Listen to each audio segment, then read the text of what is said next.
Testing, testing, audio testing, 1, 2, 3. Muting the court.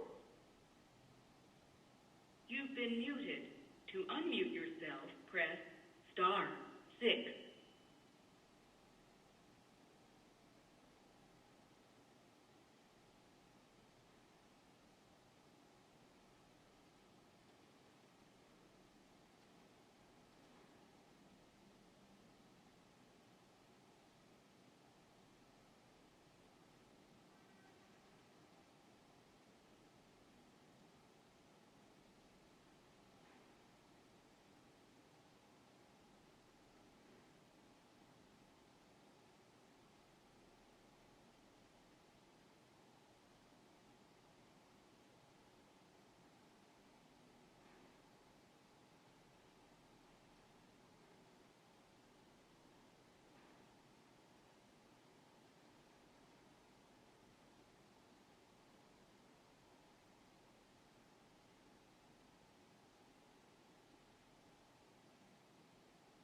Good morning, everyone. Let Ms. Gonzalez organize the virtual court meeting.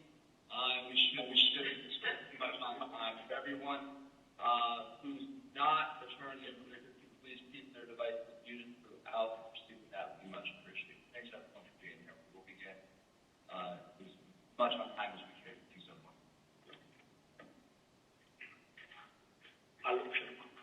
Is now joining.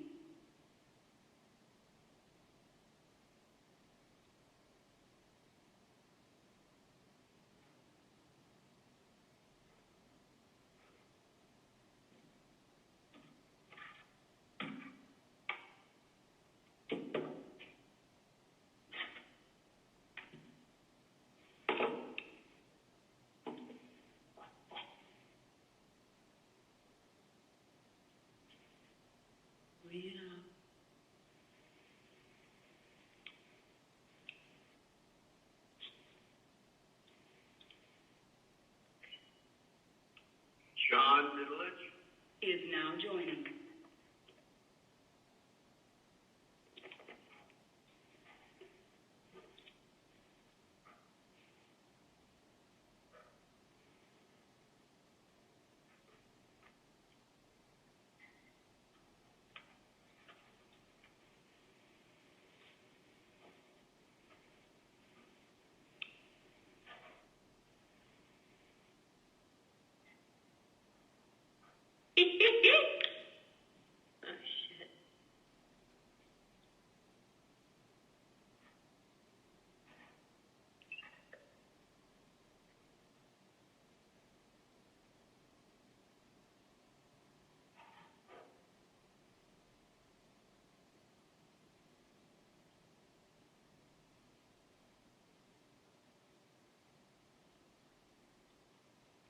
there's still a pretty steady stream of people coming in, so rather than have council interrupted by the constant beeps of people in the waiting room, let's give a couple minutes just to allow we'll do the microwave popcorn test.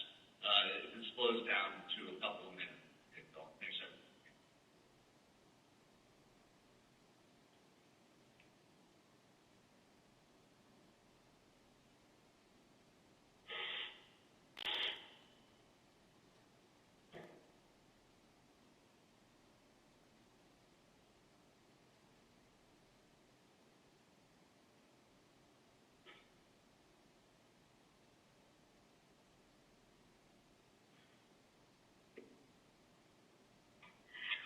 Those last couple sentences you said, could you repeat that?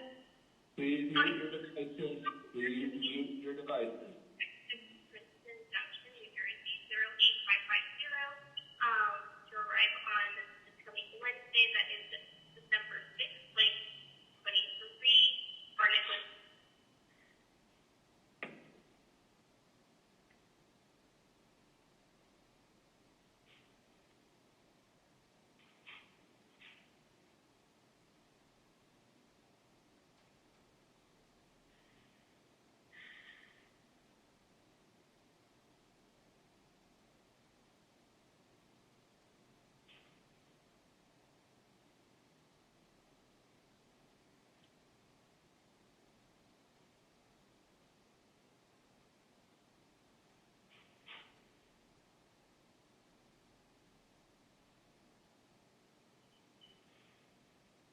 Good morning.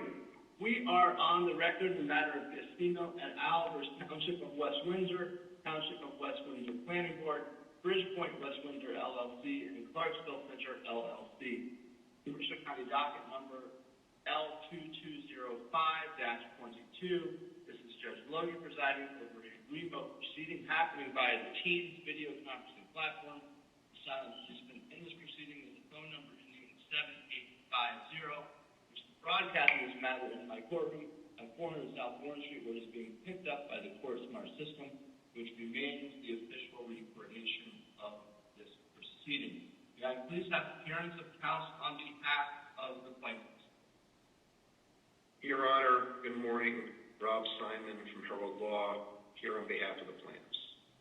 Good morning, Mr. Simon. Thank you for being here. May I please have appearance of counsel on behalf of the municipal defendants? Your Honor, Martina Bailey on behalf of West Windsor Township and the West Windsor Planning Board. And Your Honor, you're a little bit faint. I'm having a little bit of a problem hearing you. If you wouldn't mind maybe increasing volume. Thank you. Thank you so much, Ms. Bailey. Let me make sure that the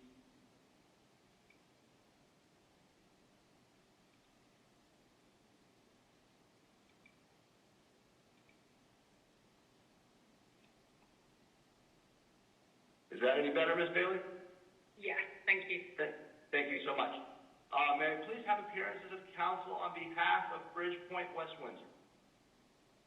Good morning, Your Honor. Thomas Troutner from the law firm of Keys, Shahanian, and Giatomasi here on behalf of Bridgepoint. Good morning, Mr. Troutner. Appearances of counsel on behalf of Clarksville Center, LLC.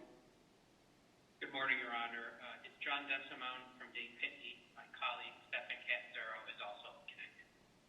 Good morning to all counsel, and thanks so much for being here. Given the number of counsel who I expect to hear from this morning, I would ask that we follow the fairly standard procedures. By this point, if you could please introduce yourself by name when you begin or resume speaking. It greatly assists my court clerk in accurately attributing comments to the appropriate counsel, as well as making the clearest possible record for any part 2 reliefs that any party may seek. Additionally, if all counsel could please mute their devices while their colleagues or the court is speaking, that reduces the camera flutter as the software tries to figure out who's speaking. It also, again, ensures the clearest possible record. The court appreciates and welcomes all the members of the public and other interested parties who are in our virtual gallery. Everyone is welcome. Silence will be requested. I would ask everyone to keep their devices muted. Throughout the proceeding, we will monitor the waiting room and let people in as they come, unless if we're right in the middle of an argument or a comment, those parties might end up waiting a little bit, just as in a theater production, the ushers wait to seat those who are coming in late. I want to thank all counsel, those who entered their appearance, and their colleagues who participated in the briefing of the extensive and expansive submissions that the court has had the benefit of consuming. With counsel of this caliber and with this depth of expertise in these issues, I leave it to counsel to structure their oral arguments as they wish. There are tons of issues that are here, and I leave it again to counsel to emphasize those points that they wish to. Mr. Simon, I start with you, sir. You have my sympathies and my best wishes, sir. Thank you, Your Honor. I appreciate that. And thank you, of course, to all counsel for their respective accommodations for my schedule. Appreciate that, obviously. We're here this morning. I'm here on behalf of my clients, of course, challenging what we believe to be the improper approval of the development application filed by Bridgepoint, or a bridge, as I may refer to it throughout the argument this morning, that sought various relief, including the subdivision of 11 lots to accommodate the applicant's plan to construct 7 warehouse and distribution center buildings in 2 phases, with a total combined floor area of over 5.5 million square feet on 540, something like that, acres of property located in the Township of West Windsor. Now, the notice for the application referenced that the remainder of the PCD, or Planned Commercial District, which was not included as part of Bridge's application, will be applied for by others in the future, comprising of approximately an additional 100 acres, and according to the notice, if I recall, was planned to include retail space, office space, hotels, and a convenience market with a gas station that will allegedly and apparently be situated along the frontages of Quaker Bridge Road, Route 1, and the proposed Township Master Plan road on that approximate 100 acres. And the reason why I'm starting with that, Your Honor, is that if you do the elementary math, about 85% of this zone, which comprises this one tract, will be devoted to one warehouse distribution center use with over 5.5 million square feet of building, and according to the applicant's experts, something around 1,850 tractor-trailer trucks traversing the site and the surrounding roadways each day. Now, the court is certainly aware that under the municipal land use law, that actions of a municipal body such as the planning board can be overturned when it is determined that the board acted in an arbitrary fashion, capricious fashion, unreasonable fashion, or if the approval in this case was unsupported by the evidence, or if the determination in this case of the planning board is simply contrary to law. And when you're dealing with a question about a legal issue, this court is also aware that Your Honor must come to its own conclusion as to a board's determination of a legal issue, and that is to be determined on a de novo basis. So here, we contend, as set forth in our papers, that the board's approval of the application was in fact arbitrary, capricious, unreasonable, unsupported by the evidence, and contrary to law. And I'm going to be going through a number of points, as Your Honor, I'm sure, anticipates, with regard to our various arguments. I will probably rely on the papers as to some of the arguments, because as Your Honor appropriately characterized the case at the beginning of this proceeding this morning, is that there are a lot of issues. And in fairness to the court and my colleagues, I will not hit every single issue that we addressed during the briefing, but obviously I'm going to hit many of them and some of the more salient ones. So we first contend, of course, that the board's approval of the application needs to be vacated as the applicant, failed to seek and obtain certain relief, including specifically use variance relief. And as this court is certainly aware, there is a distinction between the need for a bulk variance or a C variance relief, which it has the jurisdiction before the planning board, and a form of D variance relief under 40:55D-70D of the municipal land use law that requires a review by not a planning board, but the Board of Adjustment of West Windsor. That also requires 5 affirmative votes with a different standard for positive and negative criteria. And of course, one of the provisions in the municipal land use law for use variance is where you have a use that is restricted against, or that's restricted against such use or a principal structure in a particular zoning district. So what are we dealing with here? We're dealing with Ordinance 2020-25 that created a new planned commercial district zone for this particular site. And of course, under the land use plan element of the master plan of West Windsor, recommended this property, I think it was referred to at some point as the Howard Hughes tract, to be included for a variety of research, industrial, and commercial land uses to be permitted. So that's important because then the governing body adopts the PCD zone, and it's codified in section 200-207.3 of the zoning ordinance of West Windsor. And you start with what the intent is of the zone. And the intent of the PTZ zone, and it states it, is to support a wide variety of non-residential uses to facilitate the redevelopment of the tract, not the zone, the tract that we're talking about here, while also ensuring that the development will be complementary to the surrounding area, protect environmental constraints, minimize undue strain on the township's community facilities, and of course to avoid any substantial adverse impacts to the existing traffic and circulation patterns, whether it's Clarksville Road, Quaker Bridge Road, or Route 1.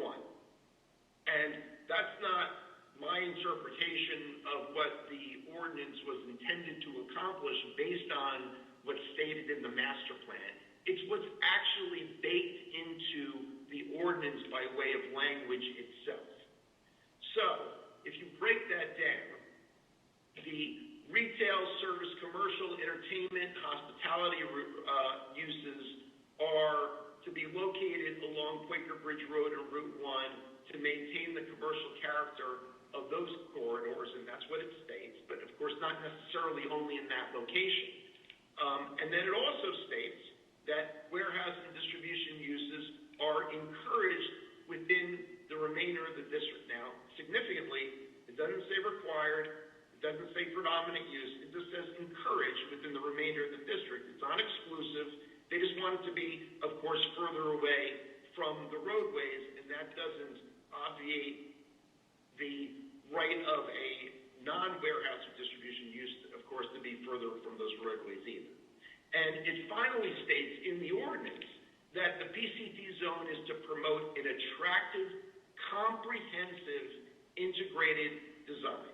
Now, this permitted variety of non-residential land uses includes, as codified in the ordinance, no fewer than 42 different types of permitted uses that the PCD zone was intended to support. So you have 42 uses, and of those 42 principal permitted uses, only one is contemplated, namely the extensive use of warehouse distribution facilities, and it's the only use that's significant here that contemplates extensive use of tractor-trailer traffic, warehouse and distribution facilities. Now, if the court, as I know it did, as part of reviewing the record and reviewing the ordinance with regard to what we're here for this morning, if you look at the permitted uses, those 42 permitted uses, there is a wide variety of commercial and office uses that are permitted within the PCD zone. Whether it's office, whether it's retail, whether it's data processing, restaurants, taverns, hotels, health clubs, commercial recreation facilities, theaters, conference centers, child care facilities, etc. What's interesting when you look through also that list of 42 principal permitted uses, one of the permitted uses is a community landmark sign serving as a gateway to the community. Now, the reason why I mention that, why that sticks out, is that this is not just a tract of property that was rezoned as part of a settlement of litigation. This is 650, I may be off by a couple of acres, but 650 acres of land that is intended as a gateway property, right? This is not just a simple one or two lot subdivision. Now, despite the variety of all these choices to be located on property identified as a gateway to the community, of course, we know that the applicant sought on their own to construct over 5.5 million square feet of warehouse distribution space, a single use comprising 85% of the tract which comprises the zoning district.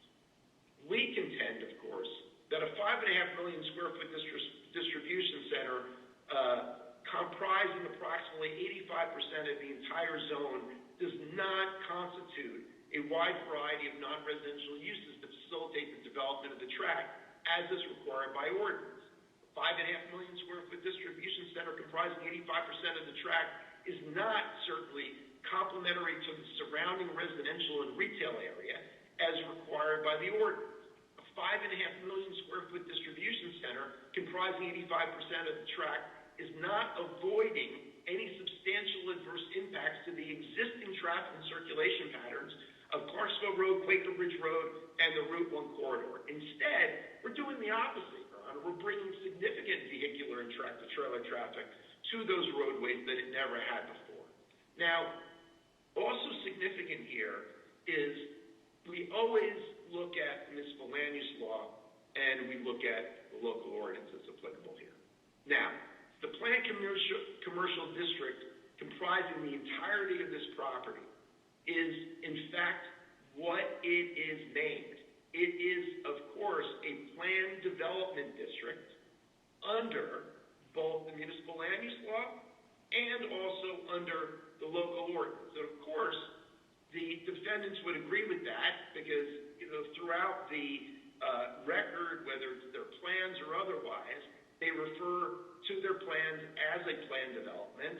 And in fact, part of the relief they requested and was granted by the board was for an extension of time for approvals under Section 52B of the municipal land use law based on the fact that, and you can't qualify for that request until you meet certain criteria, which they do here to qualify to ask for the request, because the development constitutes a planned development of 50 acres or more.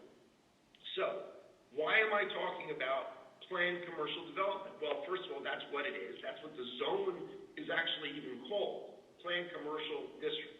And what is a planned commercial district under the municipal land use law and also under the local ordinance. It's a minimum contiguous area of property as specified by ordinance. Now, ironically, there's no minimum lot size or tract size set forth in the ordinance, so obviously it's clearly intended to comprise the entirety of the PCD zone. And what it also says is, under the municipal land use law and the ordinance, is that a planned commercial development is to be developed according to a plan as a single entity. And here, the plan presented to the board did not include the wide variety of non-residential uses to facilitate the redevelopment of the tract that's required under the ordinance language, so to ensure that it's complementary to the surrounding area, again, part of the ordinance language. And the single plan is contemplated by the municipal land use law and the local ordinance, failed to include the retail space, the office space, the hotels, the convenience market, the gas station with the convenience store that was referenced in the public notice. And those uses were not presented, certainly, as part of this application, and they were not presented according to a single plan by a single entity, which is what you need to do if you are proposing a planned development here, and that's what needed to happen, right? And what is this a planned development for? It's a planned development for commercial or office use or both, right? It's not an industrial plan development, it's a commercial plan development. That's what it's called, right? And instead of, utilizing as a predominant use, which is, you need a predominant use for plan development, a commercial or office use, they propose a light industrial use, a warehouse distribution use. Yes, it's permitted under the ordinance. It's one of the 42 listed uses. We are not debating that. We've never debated that. But the question is, with regard to a planned development and the fact of the ordinance language saying that it requires a wide variety of uses, right? The predominant use comprising 85% of the tract, we contend, cannot be a warehouse use, let alone one that is 5.5 million square feet and requires multiple design waivers, which we'll get into later. Now, just as an aside, I talked about municipal land use law, but of course, in the local ordinance section, I think it's 200-4, it also talks about the planned commercial development, which includes identical language. So part of the Bridges subdivision approval, of course, concerned the creation of those lots located along Quaker Bridge Road and Route 1 for that retail and commercial development. We contend that to show the wide variety as one development by one entity, that all needed to be provided before the planning board as a wide variety of uses, not as 85% warehouse distribution facility. And in fact, if you look at the site plan, if those subdivided parcels that were not proposed for development at this time, that are located along those roadways, if that retail and commercial development is never proposed by a future developer and they remain vacant, then you have almost 3 million square feet of warehouse distribution development located adjacent to Quaker Bridge Road in violation of the PCD ordinance. And actually, if you look at the subdivision plan, even if the remaining lots are developed in the future, there is one lot, lot 2.04, which I think contains over 1.1 million square feet of warehouse, that's going to still remain partially located adjacent to Quaker Bridge Road in violation of the PCD ordinance. So the point here, Your Honor, is that for all those reasons, the 5.5 million square feet of warehouse distribution buildings were not intended to be the predominant buildings within this planned commercial district zone as required by, when I say required, the ordinance and the municipal land use law requires that there be a predominant commercial use for this zone, and that the ordinance says that there should be a wide variety of such uses, and neither were proposed here. Further, before I leave the issue about use variance relief, if you look at the extent of the deviation from the ordinance standard pertaining specifically to the number of loading docks permitted by ordinance, which we'll get into later, 910 proposed versus 147 permitted, as well as exceeding the parking standards by approximately, I think, 500 parking spaces if you include the bank spaces, it's clear, we contend respectfully, that the governing body did not contemplate over 5.5 million square feet of warehouse distribution space as the predominant use for this planned development, triggering the need for use variance relief.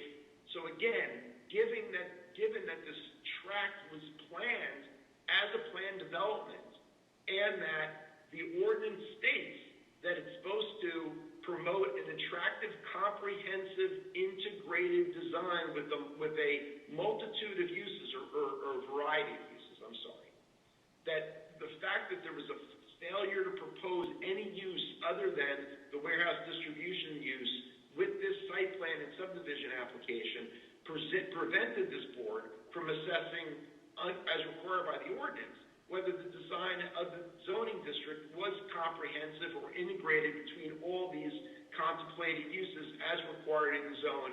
So for all these reasons, Your Honor, we believe that the approval of the project as submitted required use variance relief that the planning board did not have jurisdiction, certainly, to consider.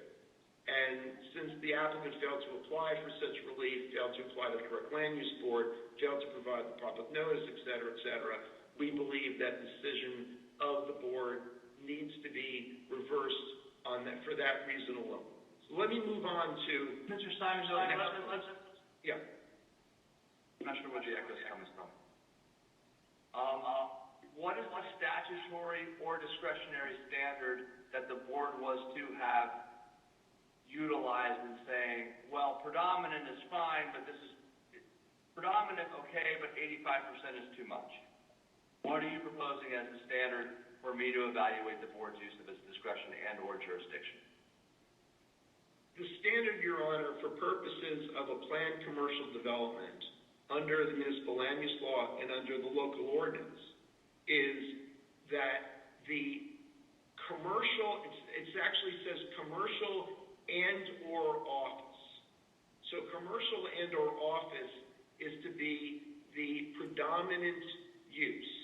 And that can be certainly in terms of how much of the land, and that's what I believe the contention is that we contend here, that the amount of land, 85%, is utilized for a non-commercial, non-office use. If you look, Your Honor, at the 42 different principal permitted uses and go through each one, the only uses that are not commercial / office are this warehouse distribution use, and there also is what is permitted, I believe, is light manufacturing use. So to answer Your Honor's question, in terms of what the criteria is, certainly, if you look at what's predominant, what's more than 50% here, Your Honor, and here we have 85% of this tract per the ordinance in terms of what should be a planned development is going to be devoted to a non-commercial, non-office use. So in terms of what the standard is, in terms of what is predominant, it is certainly what is the majority, right? What is more than half?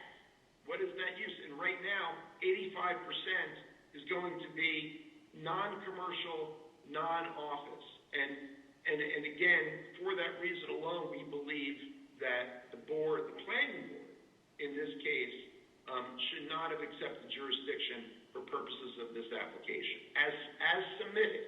Now, if the applicant went back and made sure that there was a quote-unquote wide variety of uses and that more than 50% were, in fact, commercial office and satisfy the other criteria, in other words, submitting the project, this planned development project, as one plan with one entity. And keep in mind, Your Honor, that even the notice states, I think, and I'm going to get to this later, that a separate developer is going to be submitting that development application in the future for those commercial, retail, hotel, convenience store uses, right? That, again, is contrary to what is stated in the municipal land use and in the local ordinance in terms of what a planned commercial development is. So I hope that answered your question before I move on to... Yes, sir. Thank you so much, Mr. Stein. Thank you. So now we talk about the exception relief, right? And just to go back, and Your Honor is aware, but I have to just address a couple of things because they were mentioned in some of the opposition papers by the various defendants. That a planning board does have jurisdiction to grant bulk variance relief or exception relief. And here, with one exception I'll get to a little later, the board, we contend, completely failed to utilize the correct legal standard when erroneously granting exception relief. We believe that the applicant further failed to even present sufficient evidence to meet the necessary requirements for the board's grant of exception relief and related site plan approval, and the fact that the planning board's findings of fact and conclusions of law, in part, of course, were impermissibly based in part on incomplete and, in fact, net opinions relied on by the board. So let me talk about waiver exception relief. And I do agree that the terms waiver and the term exception are used interchangeably in land use parlance with my friends John, Tom, and Martina. However, what the ordinance talks about and what the municipal land use talks about is the term exceptions.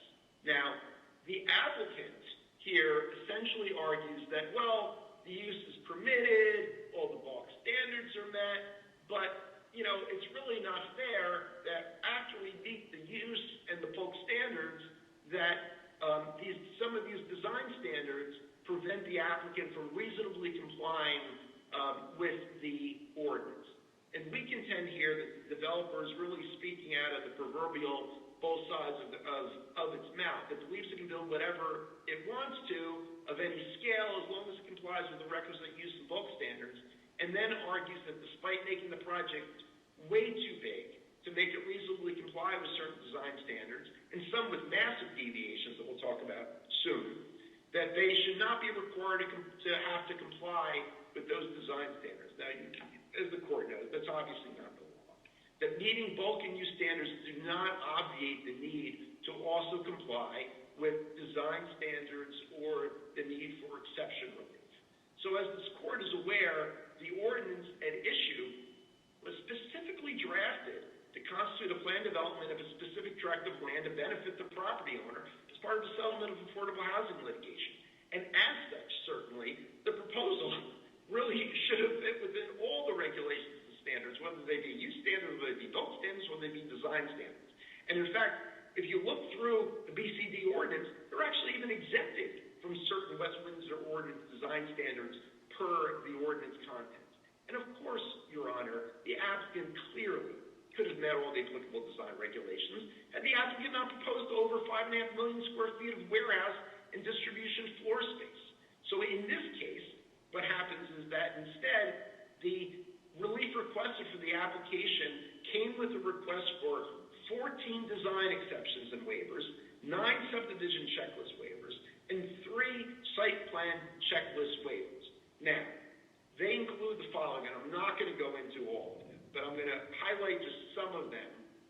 Includes relief from the standard regarding parking, waiving the the requirement to exceed the permitted number of off-street spaces, where the number was 1,754, and I think they're proposing like 2,200 parking spaces, including 200 bank spaces. There was relief regarding exceeding the permitted number of loading bays, which permits a maximum of 147 loading bays, where 910 loading bays are proposed. Huge deviation. There was some signage requests made regarding the size of the signs. There was landscaping relief sought regarding a tree inventory and where certain trees need to be located.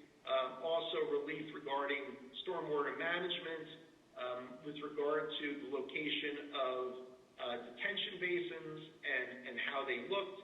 And by the way, just parenthetically, Your Honor, and I will get to it later, that one of the relief requirements, namely regarding the fact that the basins can't be more than 50% within the buffer, that was violated because there's 8 basins, not just a little bit more than 50%, but 100% in the buffer. The relief for that actually is not in the site plan ordinance, it's in the the standards in the zoning ordinance. So actually, they required a variance, not an exception, but we'll get to that a little bit later. And they also required, and I'll get to this at the end, certain submission waivers, including submission waivers for a drainage plan, soil erosion plan. I think there was also a grading plan. So, what was the board to do, and what was the applicant to do? Well, the distinction between variances and waivers, as this court is aware, is that waivers are exceptions from requirements contained in site plan ordinance, and variances are exceptions from a municipal zoning ordinance. And the Wawa case goes into that in some detail. And further, an applicant required to demonstrate entitlement to an exception or waiver relief is not required to meet either of the 2 prongs of the negative criteria set forth in Section 70 of the Municipal Land Use Law. So there was some talk, in the papers from the defendants about, well, they really should just, let it go because we met the bulk standards and the use standards. But the reality is there is a difference between bulk relief and exception relief.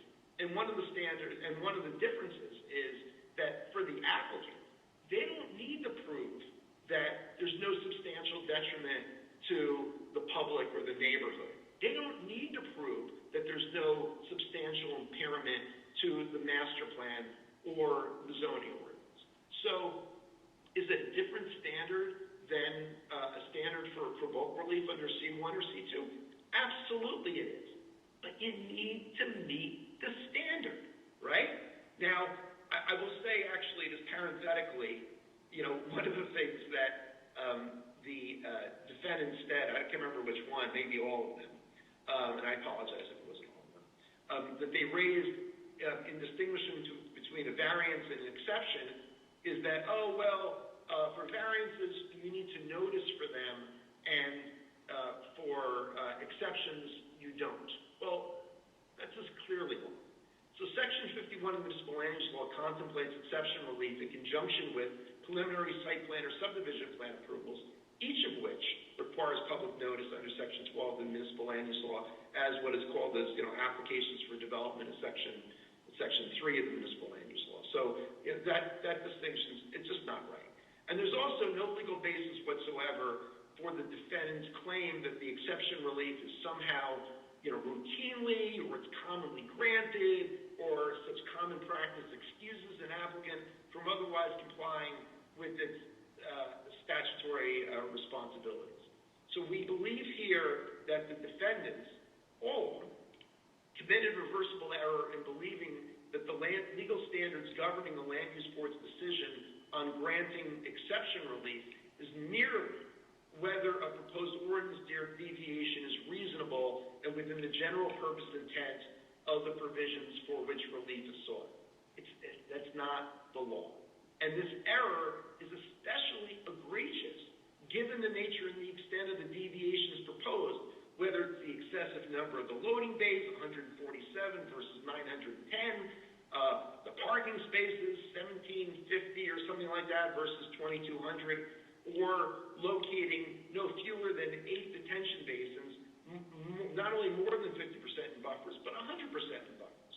Now, it's really the extent of the deviations, of course, from these ordinance requirements is particularly troubling given the express language in the PCD zone that the intent of the zone includes ensuring that any development will be complementary to the surrounding area and avoids any substantial adverse impacts to the existing traffic and circulation patterns along, so Clarksville Road, Quaker Bridge Road, and Route 1.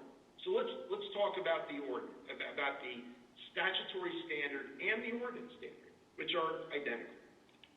51B, that's what we're talking about, allows the board, when acting upon applications for site plan approval, to grant exceptions from the requirements for site plan approval set forth in the design standards, as may be reasonable and within the general purpose intent of the provisions for site plan review and approval, if. So what follows the if is what the applicant, what the board, what the court, what I as a practitioner always look at first. If the literal enforcement of one or more provisions of the ordinance is impracticable or will exact undue hardship because of peculiar conditions pertaining to the land in question. And of course, if you look at section 200, I think it's 200-7 of the West Windsor Ordinance, they have a similar provision for waiver of site plan review requirements. So it actually says that the rules, regulations, and standards, these design standards, shall be considered the minimum requirements for the protection of the public health, safety, and welfare of the citizens of the Township of West Windsor. It then goes on to say, however, if the applicant can clearly demonstrate that because of peculiar conditions pertaining to the applicant's land, the literal enforcement of these design standards is impracticable or will exact undue hardship, and under those circumstances, the planning board, and only under those circumstances, the planning board may permit such exceptions and waivers, and they actually use the words interchangeably. Exceptions and waivers as may be reasonable within the general purpose intent of the rules for the design standards. So it's interesting the way I just characterized it to you, to the court, which is it's what follows the if that's important.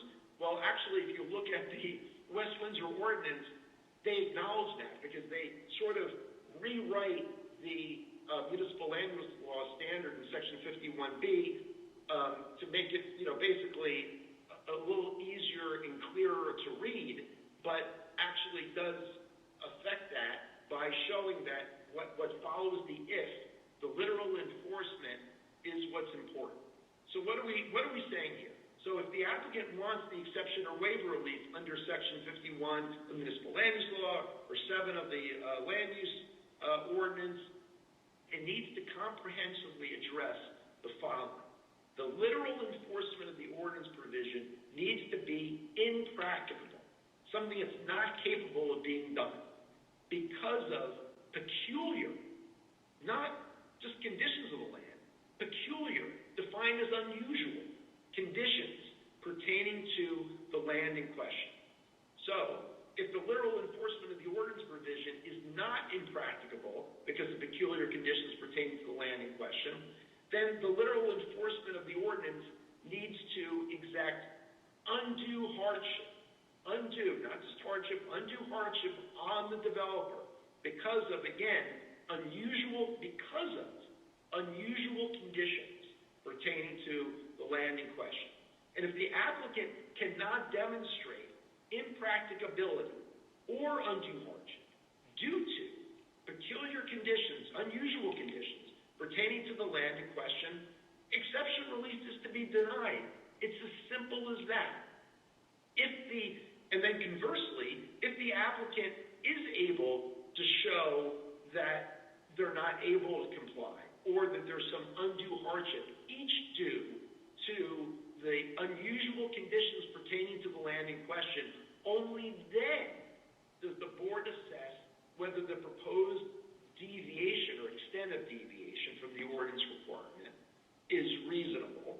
And I would say, 910 versus 147 loading docks is not reasonable, but we'll get to that later. And whether it's within the general purpose and intent of the provisions for site plan review and approval.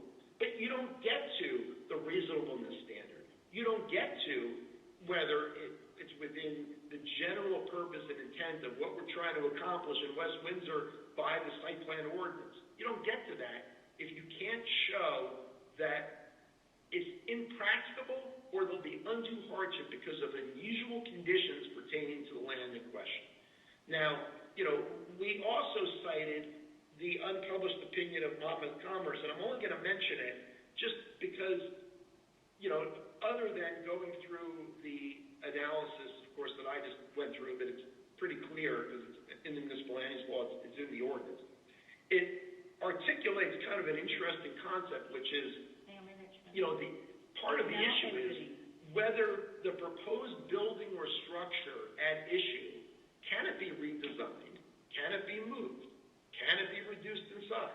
Can it be reoriented in order to comply with the applicable design criteria?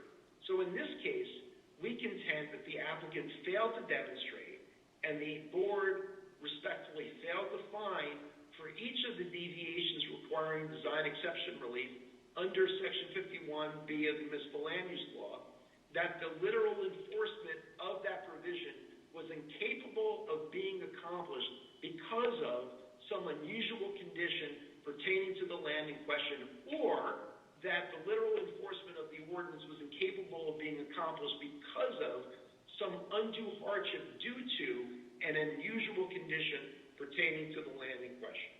First, there's no evidence at all that any peculiar or unusual condition of the land in question, and remember, Your Honor, it's not like we're talking about a case where, the swimming pool case in, Berkeley Heights, where it was a very narrow lot. This is 645 acres of land. And so there was no evidence that any peculiar or unusual condition of 645 acres of land caused any impracticability or undue hardship in complying with the applicable ordinance standards for which exception relief was requested. There was no evidence at all before the board as to how any specific condition of the land in question was unusual as compared to other similarly situated lands. This failure alone prevented the board from granting any of the design exception relief requested by the applicant.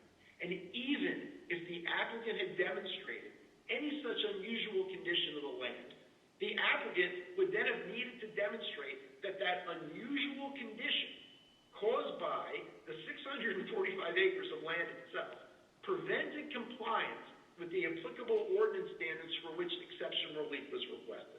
Obviously, the applicant failed to do this.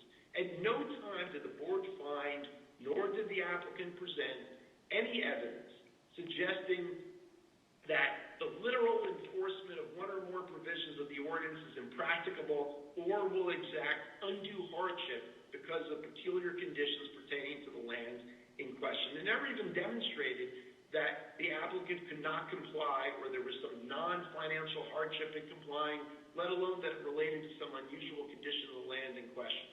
The applicant's proposal, Your Honor, to build such a large warehouse complex to the point where it cannot comply with certain ordinance provisions, and parenthetically, ordinance provisions that were merely promulgated 3 years ago, and specifically for the applicant's benefit as part of a litigation settlement, due to the sheer size of this proposal, is not a hardship due to some peculiarity of the property itself. So when attempting to maximize all possible warehouse space on the site while keeping with all applicable bulk standards, apparently not every design standard can be met. And this was a problem created by the applicant's proposal, not by any unusual condition on the site. It's not as if there was a minimum building size requirement in the PCD zone for warehouse or distribution facilities that the applicant cannot comply with due to some unusual condition of the land itself. It was the applicant who chose to develop the property in the manner in which it was proposed, both in terms of use and in terms of size, which would ultimately require the extensive number of exceptions to the ordinance provisions.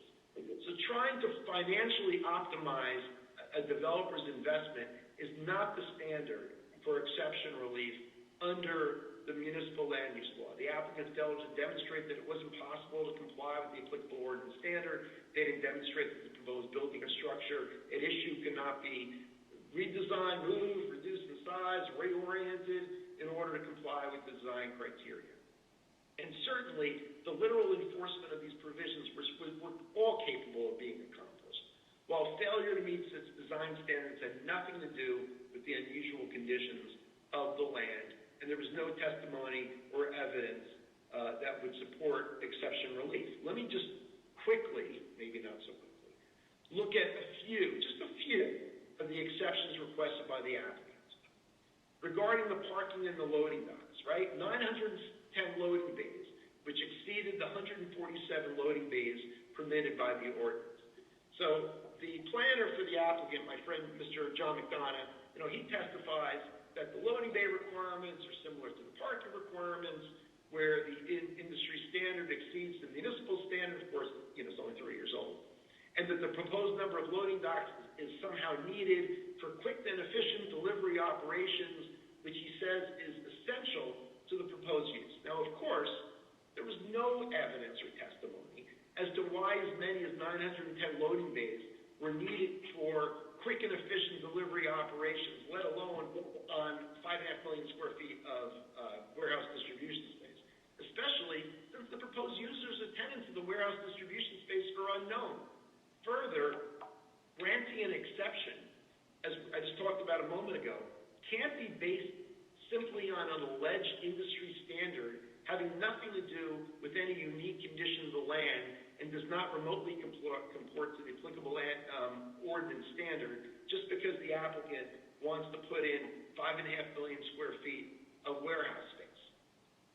Similarly, the board's planning consultant, Mr. Novak, he comments regarding the proposed number of loading docks that the ordinance, treats loading requirements and standards for all different types of uses similarly, whether it's educational, restaurant, general service, manufacturing, industrial, same as it does for warehouse. Now, beyond the fact that proposed warehouse distribution use is, in fact, as I stated earlier, a form of light industrial use, cited by Mr. Novak as subject to that provision of the ordinance, I think in section 27 or something like that.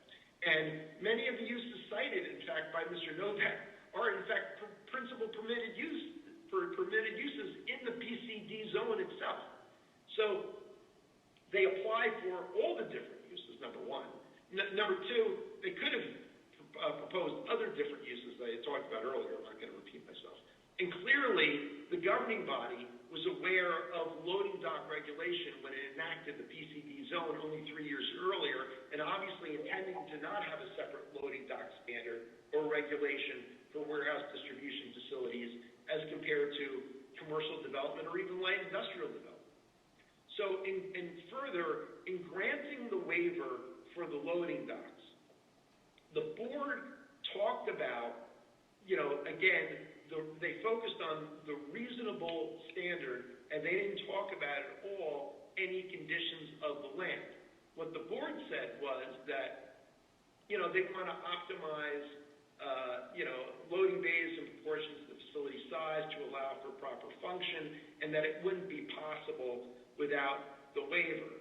And the board then says, well, reducing the number of bays wouldn't make any sense without reducing quite drastically the size of the facility, raising, and I think they said something like raising the murky question of how great of a reduction would be appropriate and whether it could be scaled differently, and then the board goes on to say the board's not qualified or authorized to determine such questions. Now, therein lies the rub, Your Honor, with regard to this particular issue pertaining to the loading bays. It's the applicant who designs and then presents projects for approval. It's not the board who sits down in a conference room in an engineering office and talks about, well, what's appropriate here given the ordinance. It's the applicant's project. The board is only statutorily authorized, as I tell my boards who I represent, hey, I just call balls and strikes. That's it. And I call balls and strikes based on the rules set forth in the municipal land use law and the applicable ordinances pertaining to exception relief here.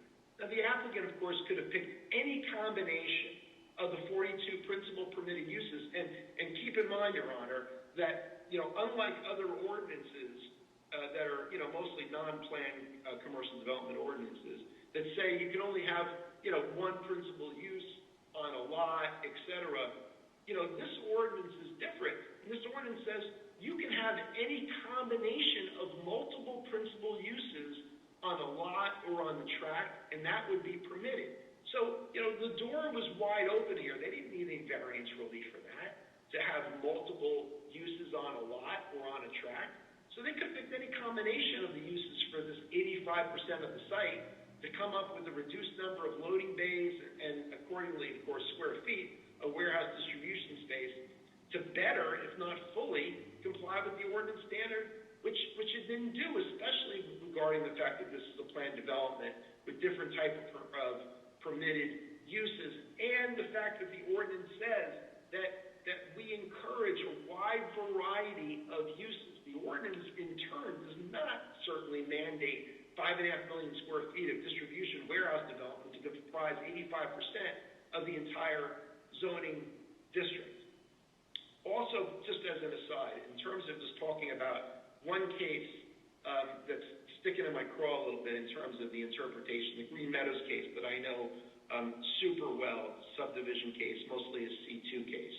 And I believe it was the Defendant Planning Board who may have cited to it for the proposition of saying, well, yeah, we have to, it stands for the proposition that we have to grant a waiver or an exception because otherwise it doesn't make any sense because the project won't work.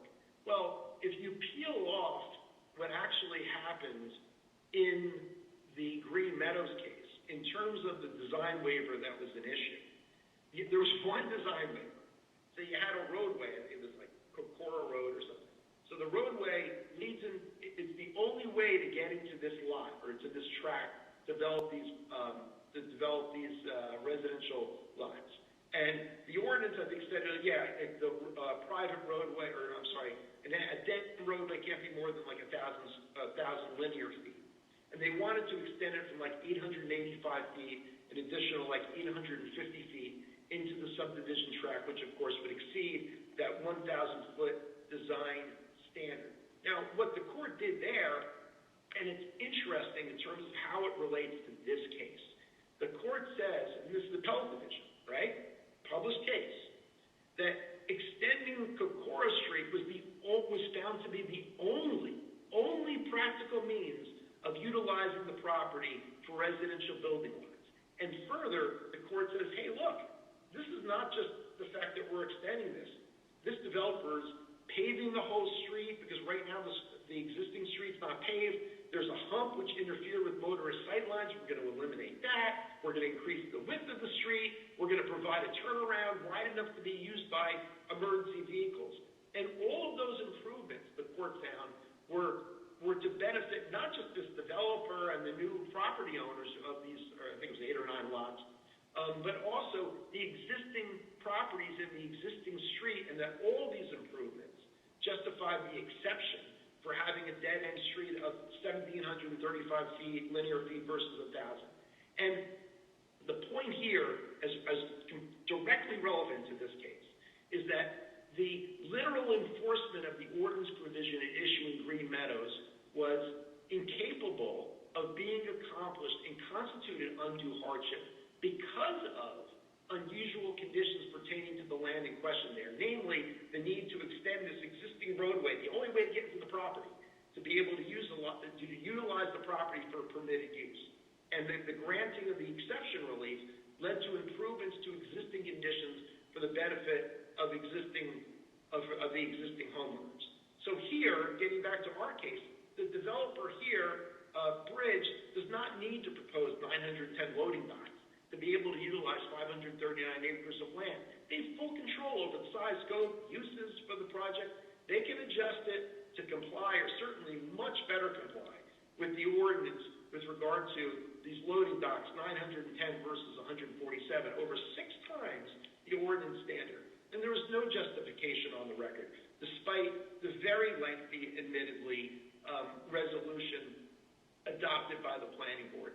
There's no justification for such a massive deviation from the ordinance standard, especially given the other uses permitted in the zone, or that there was any undue hardship or impracticability, which there was none, was due to any unusual condition of the land. It doesn't exist, Your Honor. And there was also, again, parenthetically, no evidence of any operational difficulties by going with a significantly reduced warehouse distribution, square footage, and corresponding number of loading bays. Claiming that a reduction in the number of loading bays will result, for example, in having long lines of trucks waiting and idling until it's their turn to load and unload, wasn't based on any competent evidence in the record, and from the operator. And it was totally illogical, given that the reduction in the square footage of a building, of course, will reduce the capacity for storage and therefore the number of tractor-trailer trips needed for the operation and the number of loading docks. Not to mention that, Your Honor, we're not just dealing with 2,200 parking spaces. We're not just dealing with 910 loading docks. We are also, as I know Your Honor did look at the site plan, we're dealing with more than 1,000 trailer stalls in addition to these 910 loading docks that were separately proposed for this 5.5 million square feet of warehouse distribution space. 1,000 trailers that are on the property only due to the applicants proposing a warehouse distribution use and the magnitude of the use, 5.5 million. One moment, Mr. Simon. Yeah. Everybody please mute your device and you're not an attorney of record. Mr. Simon, can we look for a 12:10 completion on opening? Yeah, if I can have maybe another 5 minutes, maybe 12:15, I'd be good. Sure. Ironically, Your Honor, I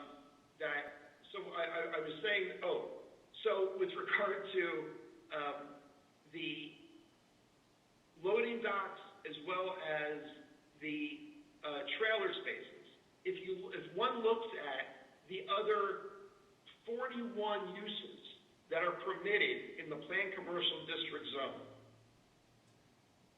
no other, with the one exception maybe of manufacturing, light manufacturing, there's no other that contemplates tractor-trailer traffic and tractor-trailer parking as the predominant use here. So if they picked almost any other use as the, again, predominant use, you wouldn't have nearly the amount of tractor-trailer traffic, parking, loading docks that you're proposing here. And ironically, Mr. McDonough testified that the proposed number of loading docks is based on some industry standard of, I think he said, like one loading dock for 5,000 square feet, right? So, in other words, if the developer proposed, even 1 million square feet, a huge number of warehouse distribution space, that would only require 200 loading docks, not 910.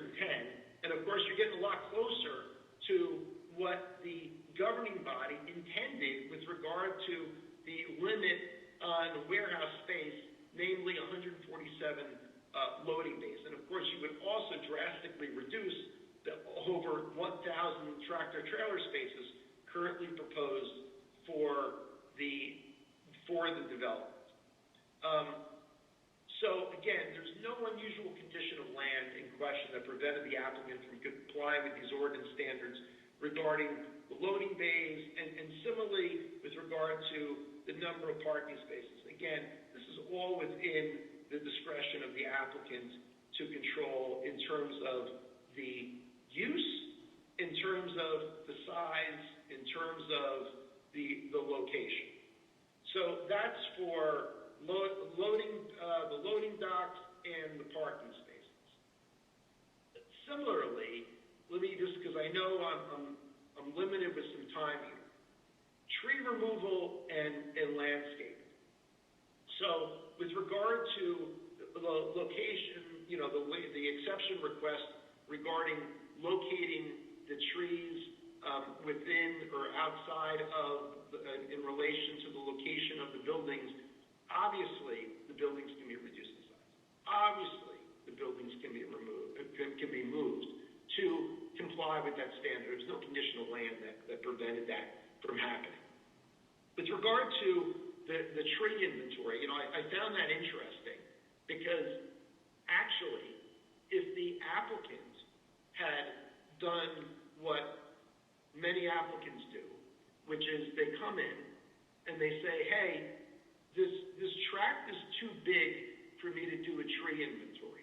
And it's unusual in that there's no other lands in the area that are as large as, 540, I think that's what was going to be developed, 540 acres. And so therefore, we're seeking an exception just to use some gridding to come up with an estimate of the number of trees that we are removing as part of this application. And that was presented to the board, and the public gets to review it to see how they came up with their methodology and how they did their gridding. And I believe if the applicant had done that, if they, not that they did, which they didn't, but if the applicant had done that, I think regarding that particular provision, I think they would have been entitled probably to exception relief, or at least they would have been able to present the proofs to allow the board to potentially grant the exception relief. But of course, they did not. So, again, so let me talk actually also a couple minutes about stormwater management. Again, they're putting 8 basins 100% within a buffer, where you're not allowed to have even one basin more than 50% within a buffer. I will note also that the provision from which the applicant seeks relief, section 207, something like that, it's not located in the site plan ordinance. It's located in the zoning ordinance. Because it's located in the zoning ordinance, the planning board doesn't grant exceptions or waivers. The planning board would need to grant a variance from a deviation from the zoning ordinance, separate and apart from a deviation from the site plan or subdivision ordinance.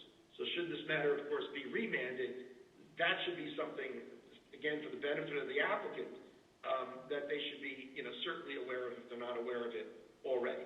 Now, in terms of locating the basins within the buffer area,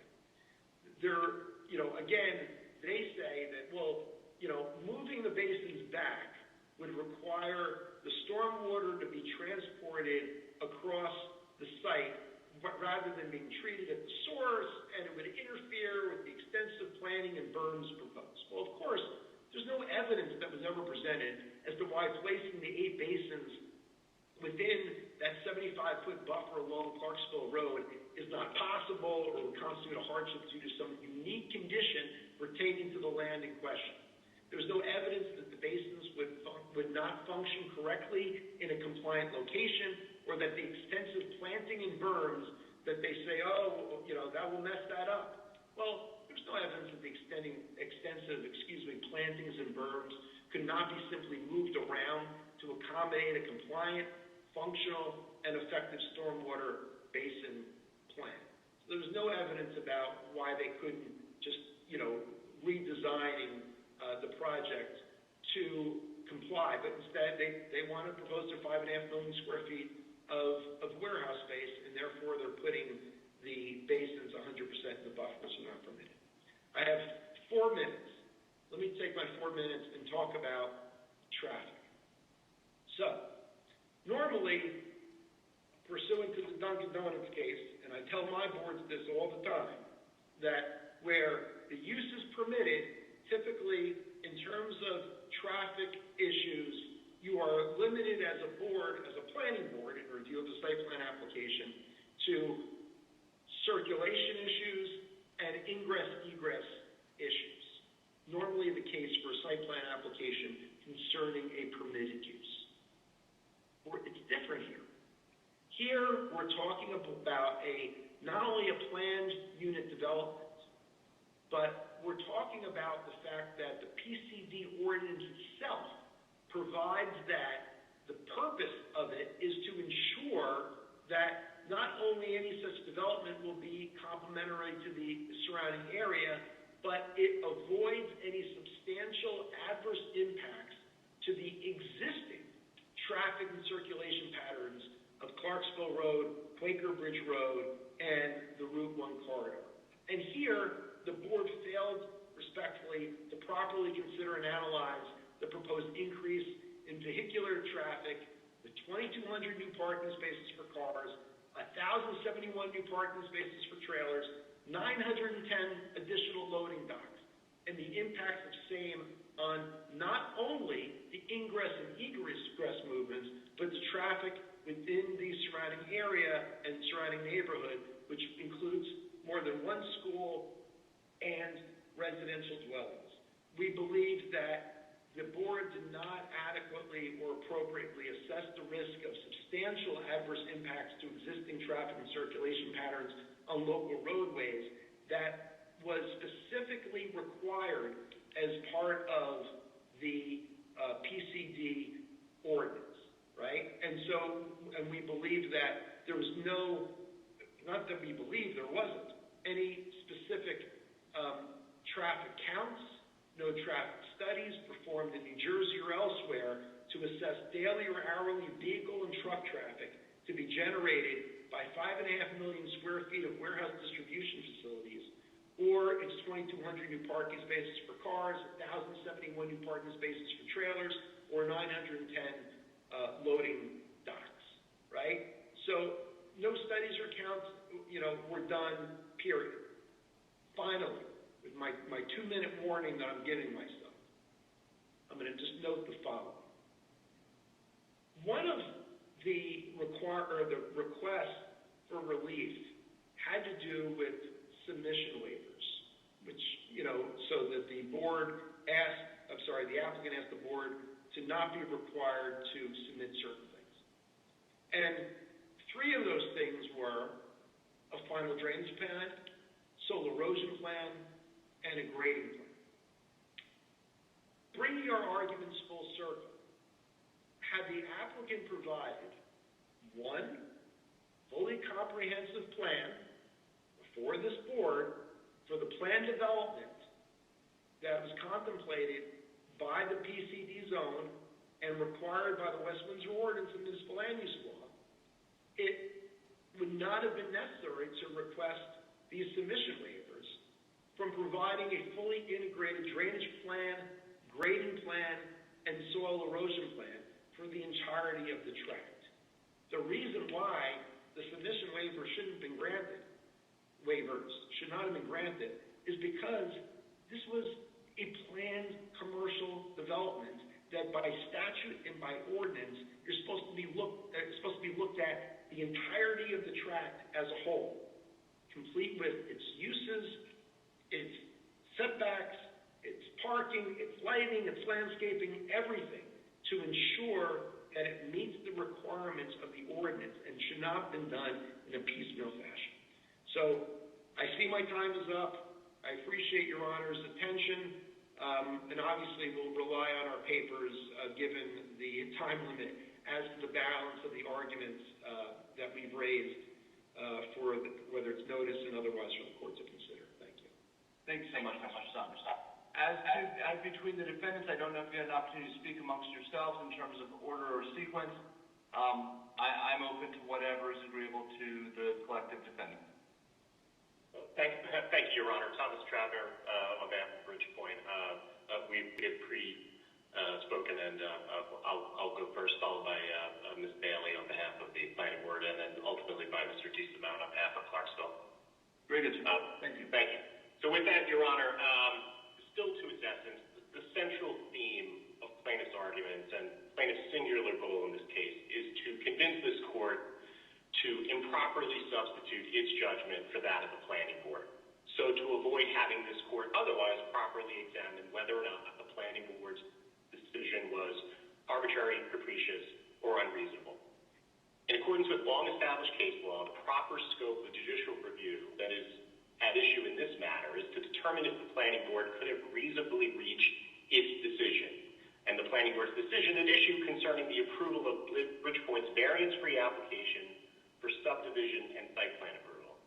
Now, respectfully, there is overwhelming support and evidence that the Planning Board could have reasonably reached its decision based in part upon, among other things, its consideration of the expansive application materials submitted. For example, a 700-page traffic report. The presentation of uncontroverted expert testimony over the course of 5 separate hearings, the transcript of each hearing exceeding 200 pages, and the expert testimony being by first Bridgepoint's experts who were qualified, subjected to cross-examination, and provided testimony regarding the why and the wherefore of their expert opinions, but also the receipt of uncontroverted expert testimony from the board by its own experts recommending approval of Bridgepoint's application because these Planning Board experts reviewed and agreed with the testimony and the opinions of Bridgepoint's experts. There were several hours of discussion that followed the receipt of expert testimony, and there was the receipt of public comment by approximately 50 members of the public. The Planning Board imposed approximately 90 conditions of approval that related to the concerns expressed by members of the board and by the public. And all of this culminated in the Planning Board spending hours parsing all of the foregoing testimony, uncontroverted expert testimony, and ultimately voting to adopt an exhaustive 83-page resolution of approval, wherein the Planning Board provides a very detailed explanation of its findings and its reasoning for approving what was, again, a variance-free application. The plaintiff wants to distract this court from the proper scope of judicial review and instead wants the court to undertake an improper substitution of judgment analysis with the hope that the court will consider whether a better decision in the plaintiff's eyes might have been reached by the Planning Board. In this regard, plaintiff is seeking to ignore the fact that courts in New Jersey accord due deference to Planning Board's broad discretion in planning and zoning matters and should only reverse where a decision is found to be arbitrary, capricious, or unreasonable. Even if a court is doubtful about the wisdom of a Planning Board action or decision, the question is whether or not the Planning Board engaged in willful or unreasoning action. Plaintiffs want to distract from this well-established body of law that stands for the proposition that even if there was room for 2 opinions on a particular decision, the Planning Board's decision must be upheld if its decision was exercised honestly and with due consideration. And with all due respect, based upon the underlying record in this matter, it's almost laughable to suggest that the Planning Board's decision-making was not exercised honestly and with due consideration. So, taking some of the topics that Mr. Simon has gone through on behalf of the plaintiffs, first, let's talk about the use variance claim. Plaintiff's use variance argument suggests a problem that Bridgepoint proposed a warehouse development and not another use or uses that the plaintiffs apparently would have preferred.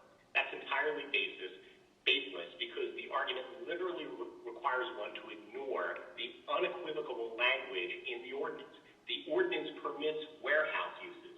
Full stop. The ordinance unambiguously states that no building or premises shall be erected or altered which is arranged, intended, or designed to be used except for one or more of the following uses. And then it goes on to state one or more of the following uses which are permitted include warehouse and distribution facilities.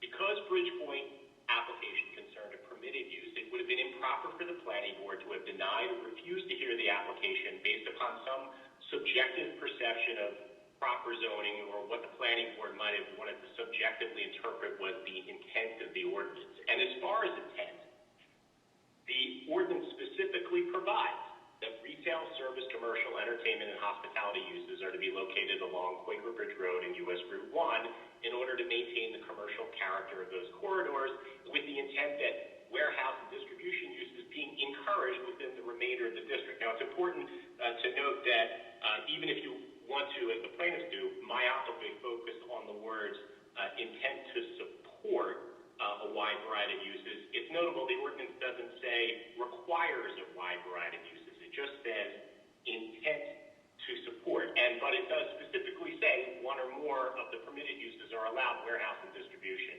And again, summing this up, Bridgepoint's application, particularly with respect to the subdivision approval it sought, concerned the creation of 5 lots along Quaker Bridge Road and Route 1 to be used in a third phase for retail and commercial developments as part of a future development, and includes warehouse and distribution for the remainder of the district. So we would argue that the Bridgepoint's application ultimately does comply with the intent of the ordinance, but that's not the question. The question is whether or not warehouse uses were permitted, and if they were, full stop. Now, skipping ahead to Mr. Simon's arguments regarding design waivers. A planning board's authority to grant a design waiver is set forth in 4055D-51 of the MLU, and it provides that the planning board has the power to grant waivers from the terms of a site plan or subdivision ordinance at one, as may be reasonable within the general purpose and intent of said ordinance, and 2, if the literal enforcement of the ordinance provision is impracticable, and here's the important part, or will exact undue hardship because of a peculiar condition pertaining to the land in question. Plaintiffs often ignore the or part and focus on the undue hardship because of a peculiar condition of the land in their arguments, and ignore the fact that it talks about a reasonable grant of relief if the literal enforcement of an ordinance provision is impracticable. So in this regard, Bridgepoint wasn't required, nor would any applicant be required seeking a design waiver to demonstrate impossibility of compliance with the terms of a site plan or subdivision ordinance in order to obtain any relief. That burden would be similar to the old C1 hardship variance criteria, a very difficult burden to meet, and if applied literally as the plaintiffs are seeking to, it would suggest that no applicant, or very few applicants in New Jersey, would ever qualify for a design waiver. A design waiver represents a deviation from certain design-related criteria in a municipality's land use ordinance, not rising to the level of a bulk zoning requirement for which an applicant would be required to obtain variance relief. Unlike variances, waivers don't require the satisfaction of the negative criteria, and notwithstanding Mr. Simon's quibbling on terms of whether or not they do require notice, I'll note in this case the applicant did notice for the design waiver, so sort of a non-issue. But we would note, Unknown participant is now exiting.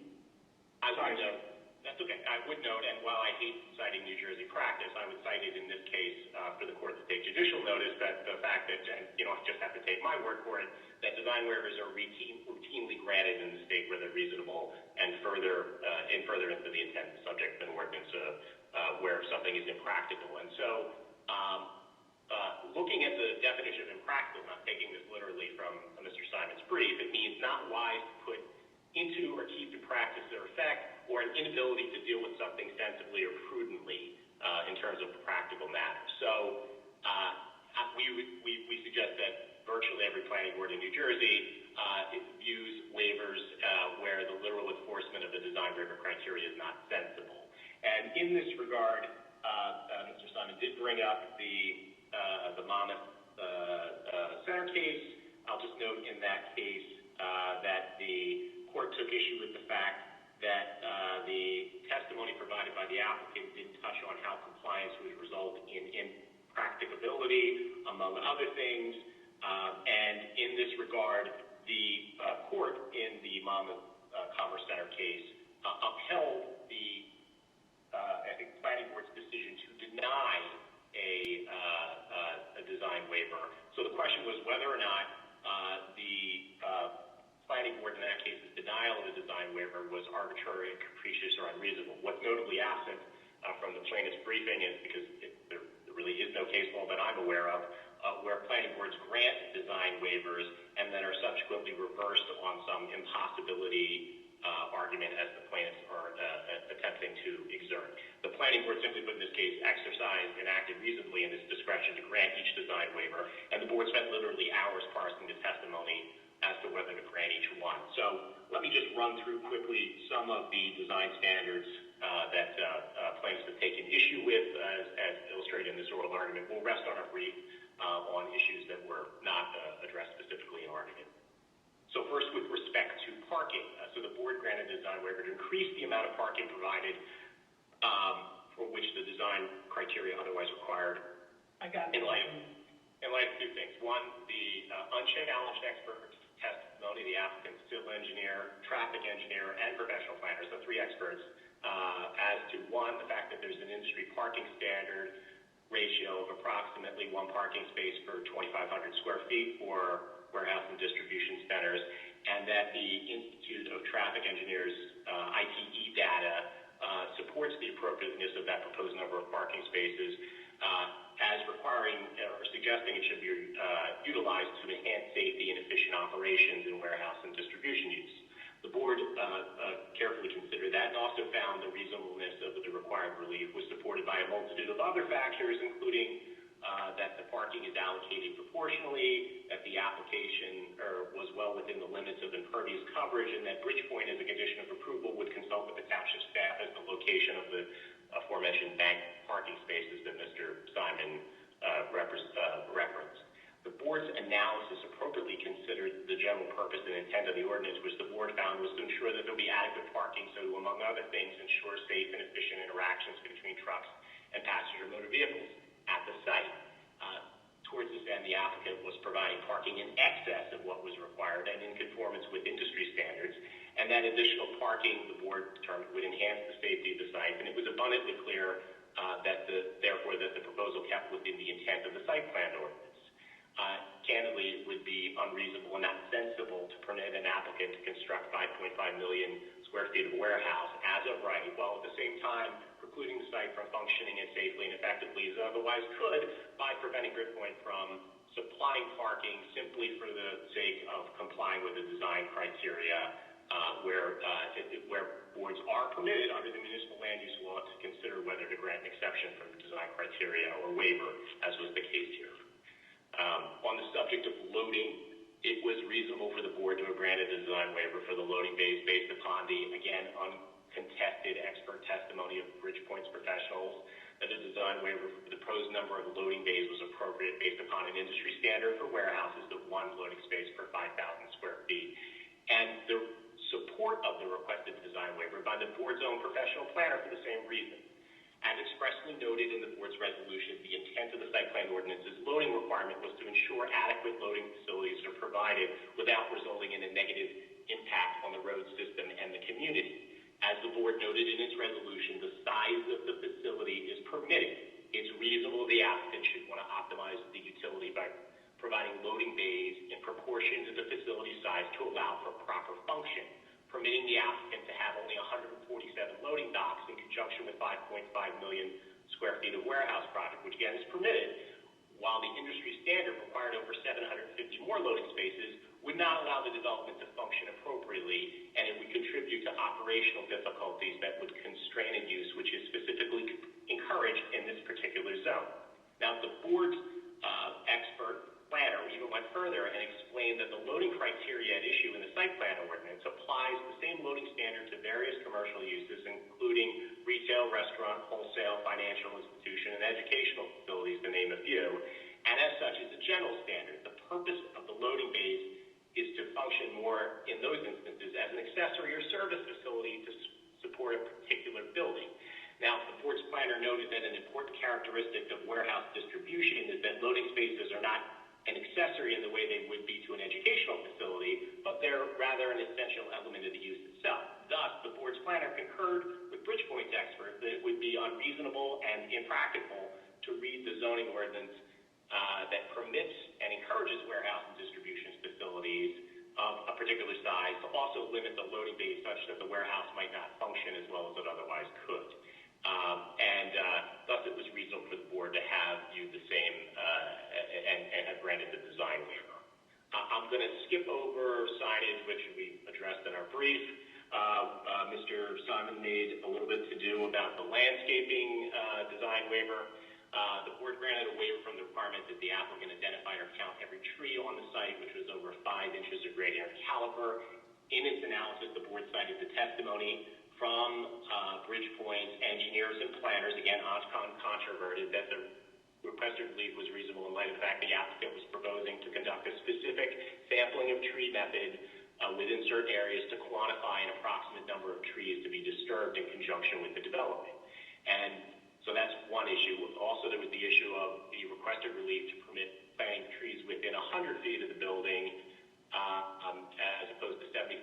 The applicant, again, engineer, testified that the planting trees within 75 feet of the building is not feasible in light of the function in order to allow the warehouse development to function appropriately. And the reason, of course, for the limited amount of feasible planting areas immediately adjacent to a building relates directly to the location of the parking and the loading bays around the building and the desire to avoid conflicts given the need for tractor trailers to maneuver close to the warehouse buildings and the resulting potential for conflicts with parking lot islands. So to the extent that these islands were to be planted with trees, as I guess is being suggested by the plaintiffs, the potential for trucks to hit the trees would have been increased, thus interfering with the safe maneuvering of trucks. As such, Bridgepoint proposed to plant trees within 100 feet of the building, and the board heard, again, uncontroverted expert testimony that the relief was reasonable and appropriate because the applicant was meeting the intent of the ordinance by proposing to plant 350 trees within 100 feet of the requisite buildings. And as such, it was reasonable for the board to have determined that the spirit of the intent of the ordinance to have sufficient buffering around large buildings was met by the proposal to grant 360-plus trees of 4-inch caliber within 100 feet of the building, where the applicant was also proposing extensive landscaping in the form of 20,000 trees, 24,000 shrubs, and the planting of meadow seed throughout 79 acres of the site, and also providing a significantly greater setbacks than were actually even required by the zone to create more grass area. It was likewise reasonable for the board to have determined that requiring the applicant to survey every individual tree was not sensible in light of the sheer size of the development, especially since the intent and purpose of the ordinance can reasonably be met with an alternative sampling approach that has been proposed. And thus, the impracticability of requiring that type of inventory, the purpose of which to identify trees to be disturbed, was highlighted by the fact that a third of the site was not even being disturbed. All of this stands for the proposition that the board was well within its lane to make decisions like this, and that the court should decline the applicant's invitation to substitute its judgment to the extent that I guess the plaintiff is suggesting they might have a difference of opinion about decision-making made by the board. With respect to stormwater management, there's a 600-acre site that we're dealing with, bisected by Clarksville Road. That was the driving force behind the shape and the location of the stormwater basins that are at issue. Bridgepoint's expert testified that because some of the stormwater basins were located between the parking lots and the roadway, in order for them to function properly, they needed to be of a more rectilinear shape. Absent a design waiver, Bridgepoint would have needed to move the stormwater basins back, thereby requiring the stormwater to be transported across the site rather than be treated at the source, and that would have interfered with the extensive plantings and berms that were proposed by Bridgepoint.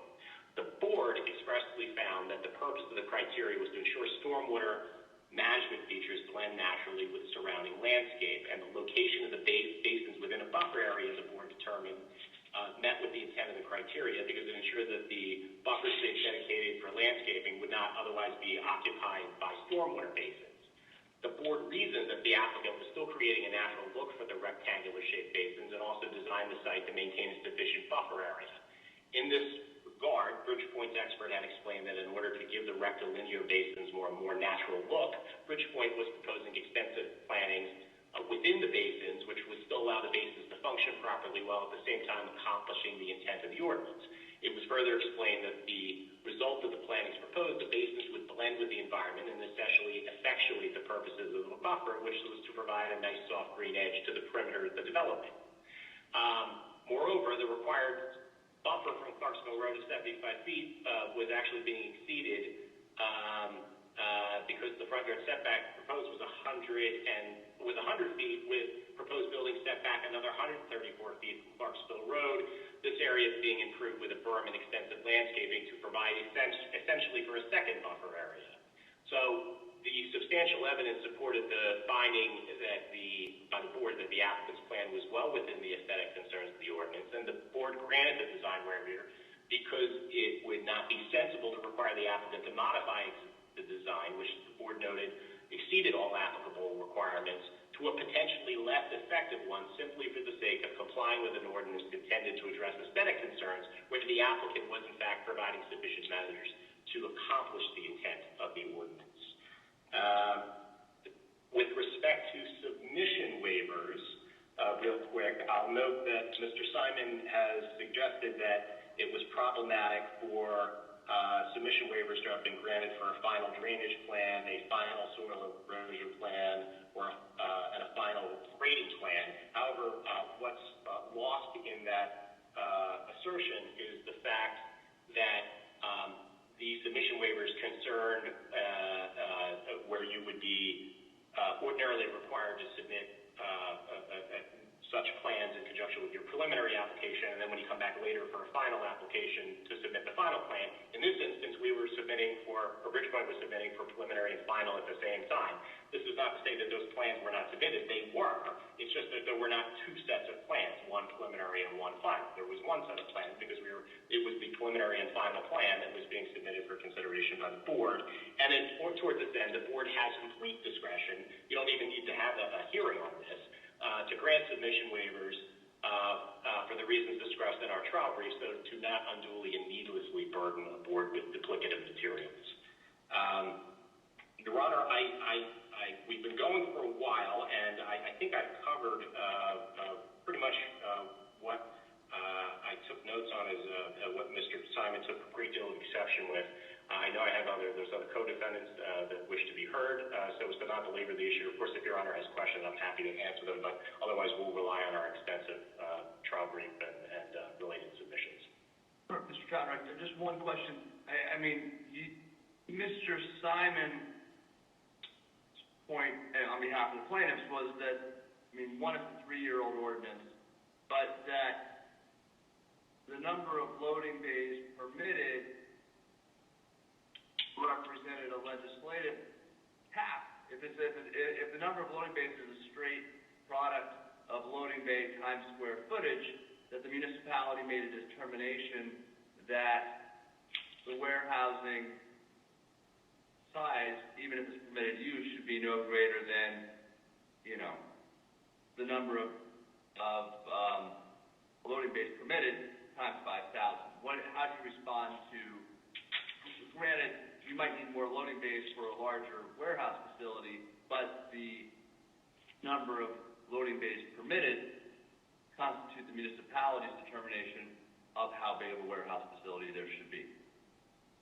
What I would say, Your Honor, is the number of loading bays was not contained in the bulk regulations related to the ordinance. It is a design criteria. The municipality, I believe, chose, for whatever reason, I'm not even sure that it was fully considered, to change its design criteria from the typical loading that applies to all uses in town.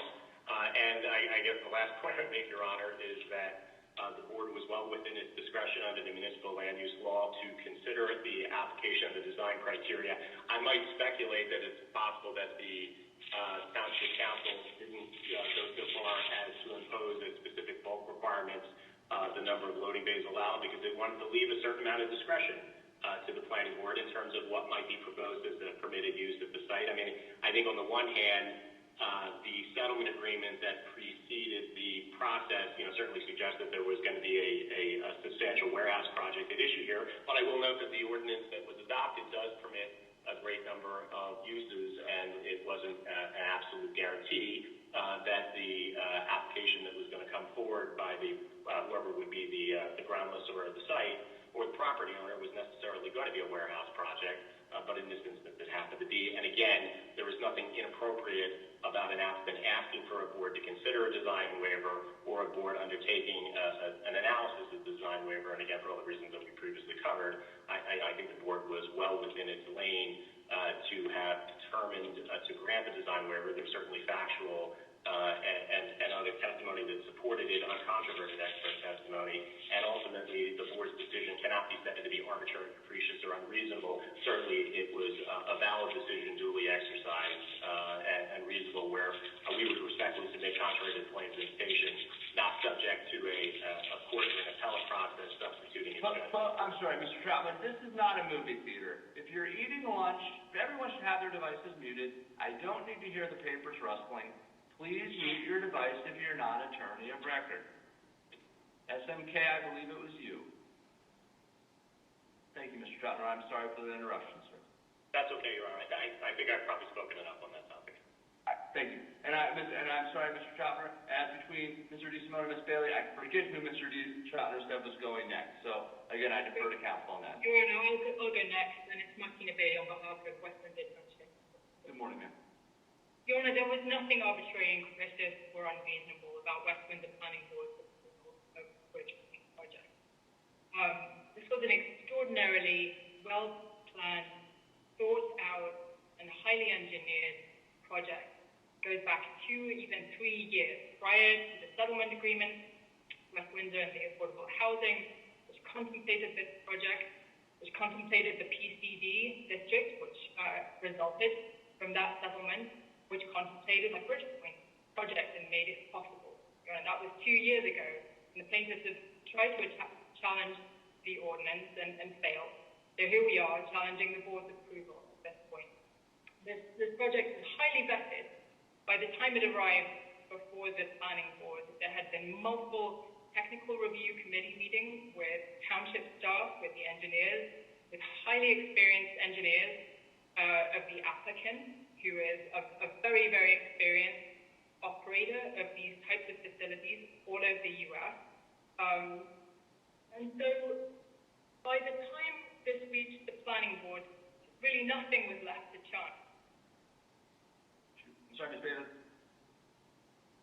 Ms. Bailey, I inadvertently muted you, and I can't unmute you. I'm sorry, ma'am. Okay, here we go. Thank you, Ms. Bailey. My apologies. Okay. So by the time this project reached the planning board, Your Honor, a lot had preceded that. Nothing was left to chance. But that's not to say that the planning board is merely there to rubber stamp projects. It's not. The planning board is an independent statutory body, quasi-judicial body of individuals who are not paid for what they do. They volunteer, and their job, like a judge's, is to look at the ordinance, look at the application for land use, consider all the materials, and apply the law, and decide whether to approve projects. The board is really much more constrained in that role than I think the public, and sometimes there's a perception among the public, particularly in this case, that the board has much more discretion than it actually does. The board does not willy-nilly pick and choose the projects that it likes. It doesn't design the project, it doesn't write the law. It does consider the board's the applicant's materials and to apply the law in the same way that a court of law would do.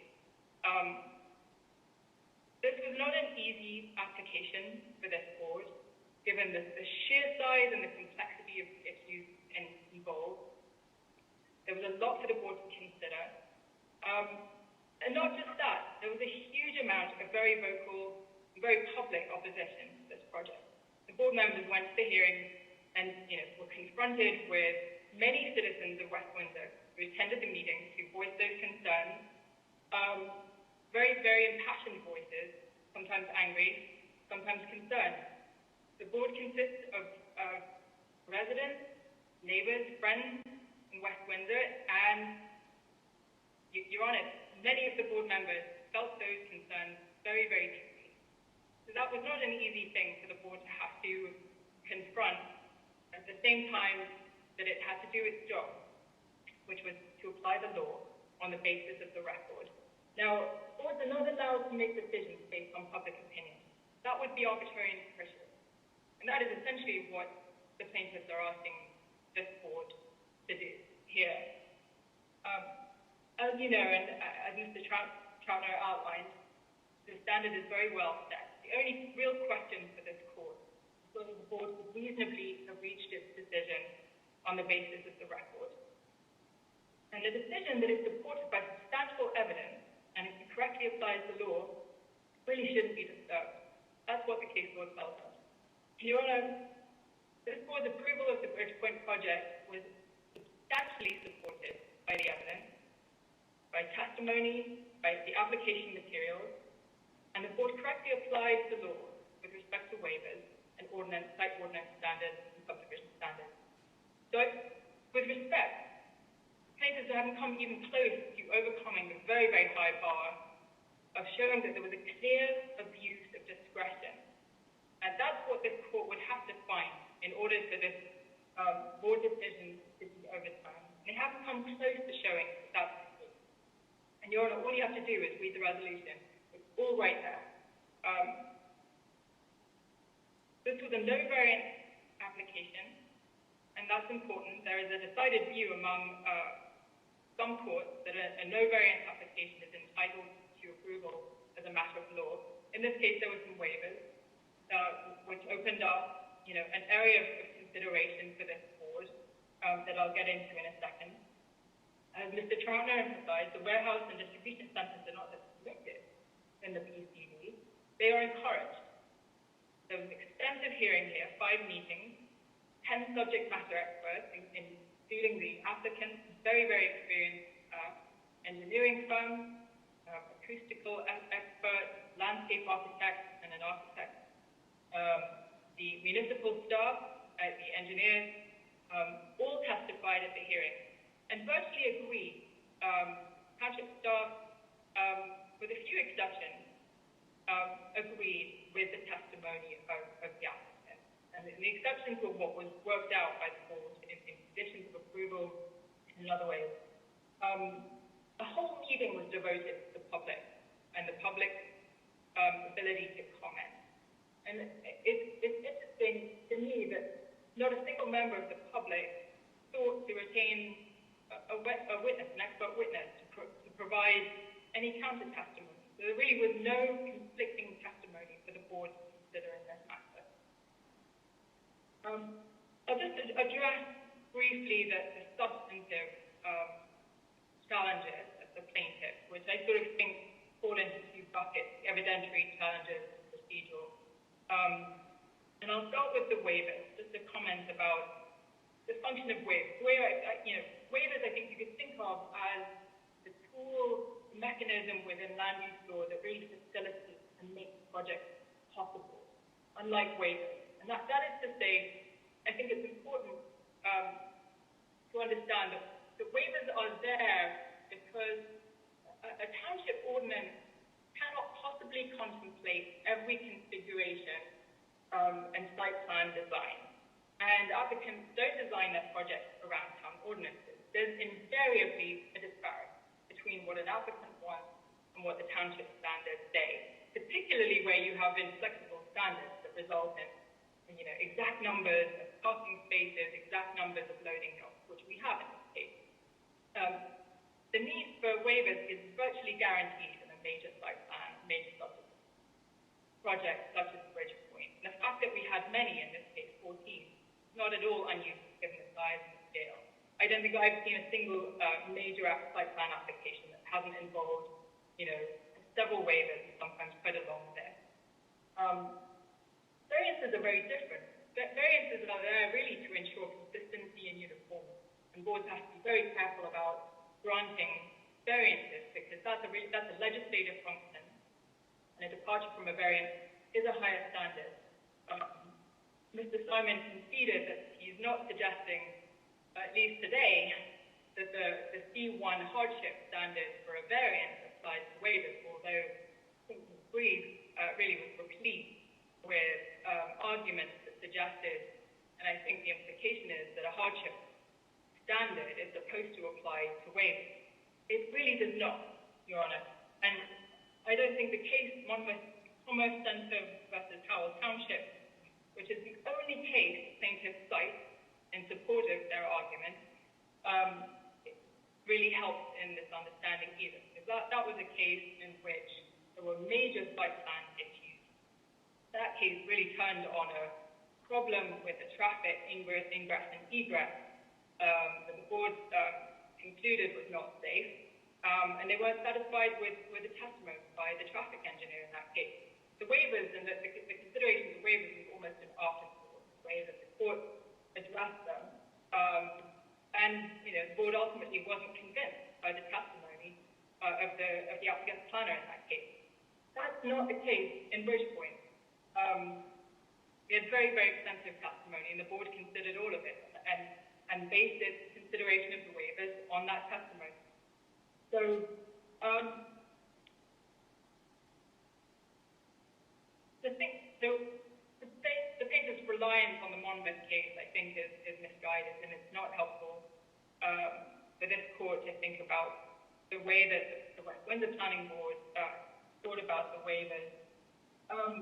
In contrast to the single case that the plaintiff cited, I provide a fairly extensive survey of the cases that I was able to find. They're all appellate division cases dealing with waivers and the way that waivers have been treated by the court. And I think a couple of things become very clear from that survey. One is that there really isn't a hardship standard that applies to waivers in the way that it's typically been handled by boards. And when a board grants a waiver, there are myriad reasons, and I've provided some of the experts in my brief because I think it's helpful to see the many ways and grounds on which waivers are actually granted. Waivers are granted and upheld by courts on the basis of an entire record. That is Green Meadows case, by the way, that Mr. Simon mentioned. And that's also the case in Hull versus City of South Amboy. Decisions that are supported by sufficient, credible, and unrefuted evidence are upheld with respect to waivers. The Green Meadows case, by the way, in that case, the board also found, and the court agreed, that literal enforcement of the waiver in that case would serve no useful purpose. Boards rely, and they're entitled to rely on applicants' own expert testimony. That's the Village Supermarket versus Township of Ed Harbor case. Boards are entitled to pick and choose from conflicting expert witnesses. That's the Hotel case. The literal enforcement, where it serves no useful planning purposes, that's not just Green Meadows, that's New Horizon versus Township as well, where the court said there was, agreed with the board that there was no corresponding benefit planning or state from literal enforcement of the ordinance. Waivers are granted routinely on the basis of industry standards, that you see in Withrow versus Burlington. And courts will allow boards to consider precedent. Waivers granted to other commercial developments can also be considered as fixes, granting a waiver. That's 46 Royal LLC. So, Your Honor, the point of that somewhat excruciating survey of case law was really to show that there's a very, very wide latitude accorded to science boards when they're granting a waiver of relief. And the cases make it patently clear that there's no such hardship standard that is in any way similar to a C1 variant standard that applies to waivers. And it would defeat the purpose of the waivers. Waivers are there to facilitate the board's application of ordinances when ordinances provide, have rigid standards or flexibility is required. To give you another example, Your Honor, sign waivers, which are very, very routinely granted, sometimes ordinances simply don't say anything about signs. The waivers are granted where, an ordinance may not address a sign waiver at all. In a sense, you have 100% deviation in cases like that. And that happens all over the place. So, Your Honor, I think with respect to the plaintiff's challenge, and the fact that they challenge every single one of these waivers really should tell us something. They don't want this project to happen under any circumstances. But to suggest that the board was simply unreasonable and had no basis to apply, to grant the waivers in the ways that they did is simply not supported by the record.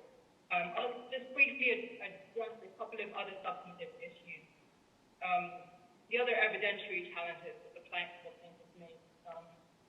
We suggest that certain fundamental information is missing. It's a sort of fundamental element argument, which goes to sort of basic feasibility of the site plan. And the plaintiff implied that certain aspects of the traffic plan and air quality impact and noise reports are fundamental elements. They actually provide no legal theory for that, and don't provide any supporting case law.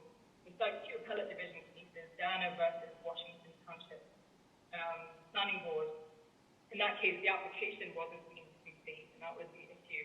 And in Bridgepoint, the application was deemed complete. That case doesn't apply. In Field versus Franklin Township, that was a case where the sewer feasibility hadn't been resolved, and that was fundamental to the operation of a very large residential project. So neither of those cases apply here. Again, I couldn't quite figure out what the plaintiff was trying to say in this respect, but insofar as there were a couple of specific points, the plaintiff claimed with respect to traffic that the reopening of the Amtrak Bridge and the lifting of the 18-ton weight restriction on Clarksville Road wasn't factored into the traffic study. In fact, it was, and the applicant's traffic expert, Mr. Paul Penke, actually testified to that in the resolution. As far as air quality, and the air quality studies, plaintiffs claimed that the board didn't consider air quality at all and the impact.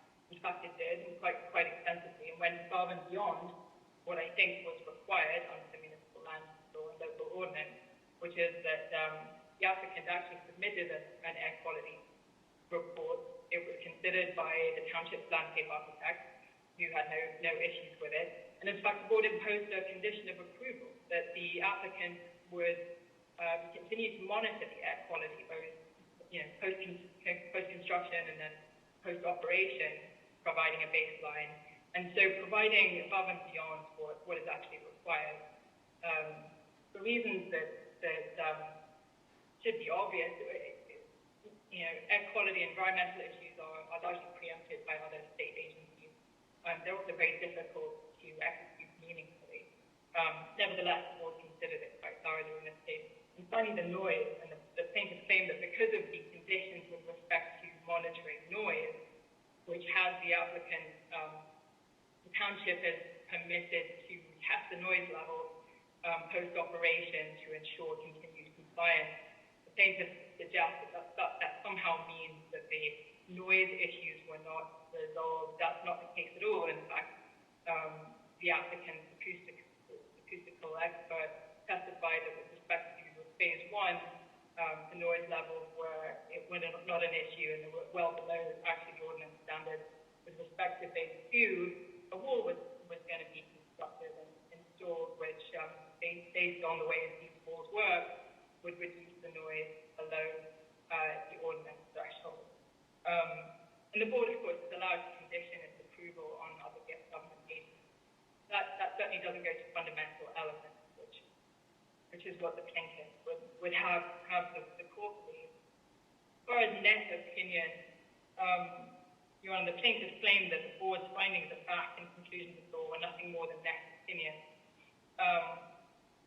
which is really pure sophistry. If you read the resolution, it's replete with expert opinion, that is reason, the whys and the wherefores are provided, and the board took all of that into consideration in their findings.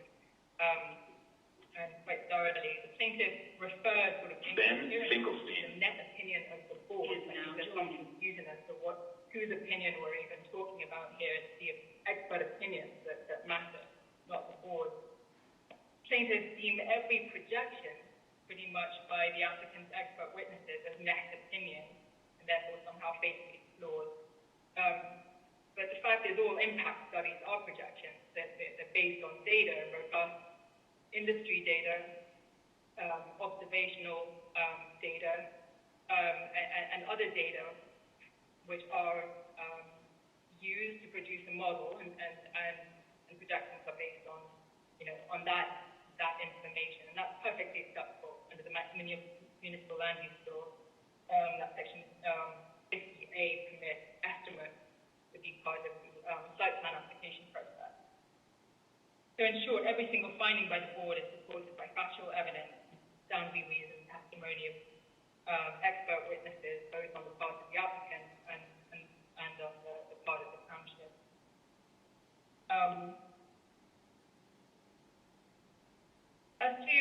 procedural challenges, just briefly, Mr. Troutner addressed the D1 variant, so I won't belabor the point. The applicant claimed that the notice was deficient for two reasons. One, because it didn't mention a D1 use variant.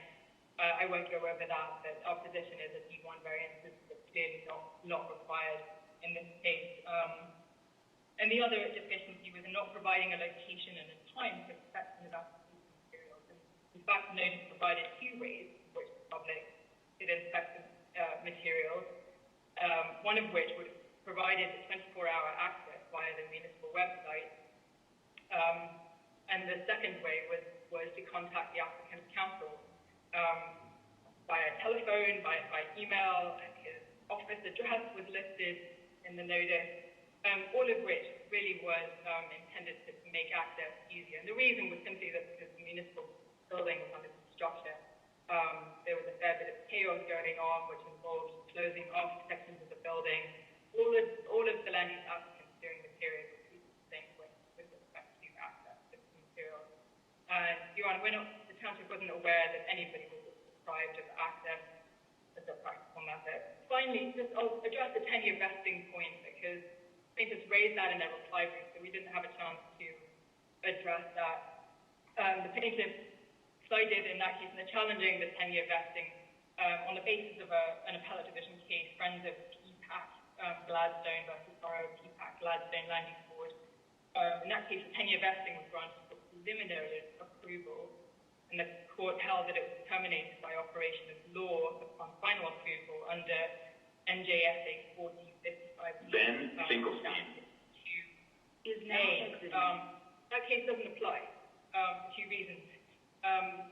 Preliminary approval was granted first, followed by final approval. In this case, phase one, preliminary and final were granted at the same time, and the extended vesting was granted under Section 52B of Section 52B, which is the applicable provision, which the plaintiff didn't bother to note.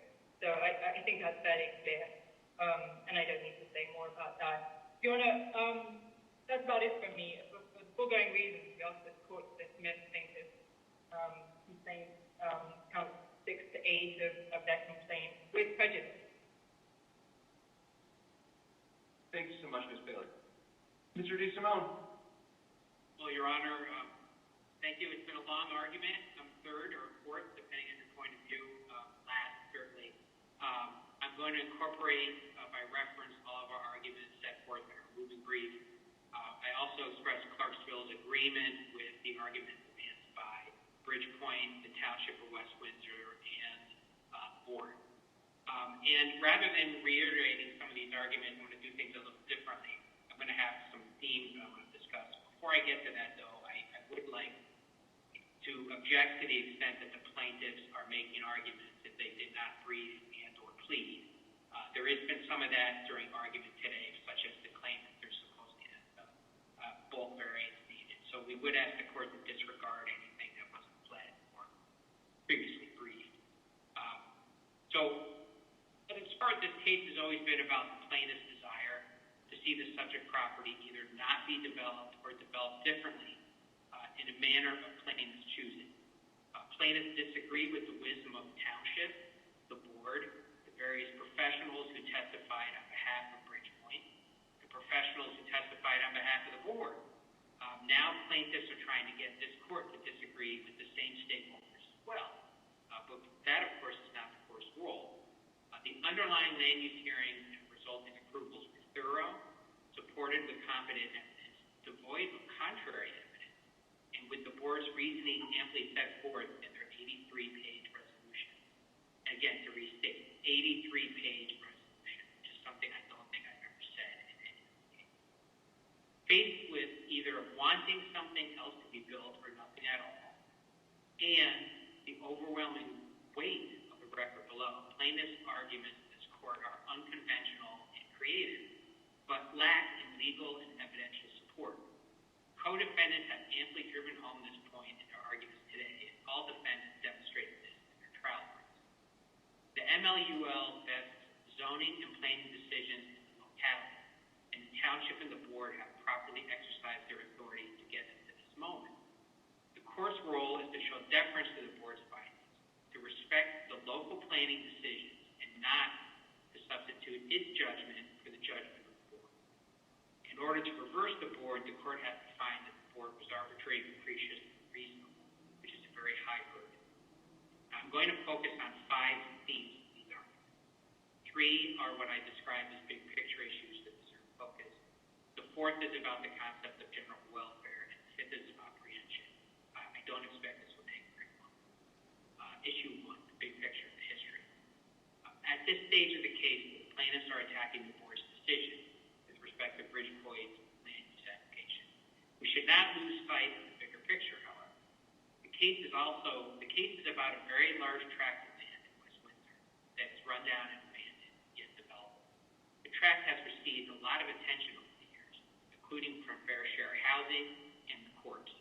Much of this history led to the earlier policy decisions reflected in the master plan review process and the adoption of various ordinances that were the subject of earlier motions to dismiss in this case. This tract reflects extensive local planning, exactly what is contemplated in the ECHO. An undercurrent of plaintiff's application to the court is that the plaintiffs disagree with these earlier decisions. Plaintiffs want the subject property utilized for affordable housing rather than, or in addition to, the other tracts within the township earmarked for affordable housing. Plaintiffs want the subject property utilized for residential rather than warehousing. Plaintiffs don't get to choose. These policy decisions were already made by elected and appointed officials after extensive study. This court should not accept plaintiffs' intent to second-guess the wisdom of these choices with their personal opinions, particularly since, as currently framed, the balance of this case is literally about the board's approval of Bridgepoint's application, made under an ordinance that specifically allows what Bridgepoint intends to build. Issue 2, the big picture again. The projects fit under applicable zoning. The Bridgepoint application, despite its size, needed no variance relief from the board. Contrary to plaintiffs' unsupported argument about the application supposedly needing a use variance, Bridgepoint proposes to build warehouses, and warehouses are specifically allowed under Ordinance 2020-25. The ordinance does not require multiple uses, again, contrary to the plaintiff's position. But even if it did, there are multiple uses intended for the project overall. No use variance is therefore needed. Not only that, no bulk variances are needed. Bridgepoint's proposed development fits very cleanly under the permitted uses standards set forth in Ordinance 2020-25. This leaves plaintiffs with little to fashion their challenge from, which is why the bulk of the argument focuses on waivers, which, as the name suggests, and the case law bears out, are readily granted, and in this instance were properly granted based on sound reason. The court should not lose sight of how well the project works for the subject property and how little substance there is in plaintiff's challenge. Issue 3, big picture. Board was independent. Another big picture issue lost in plaintiff's argument is that the board did not rubber stamp the application, and in fact denied some of the requested waivers while imposing conditions on the approval. Each of these acts, much like every single approval,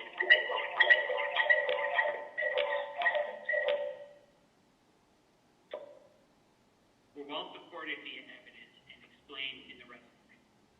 The board denied 2 signed waivers and offered an explanation for why it did so. For the checklist waivers requested, the board partially granted one and provided only temporary relief to 2 others.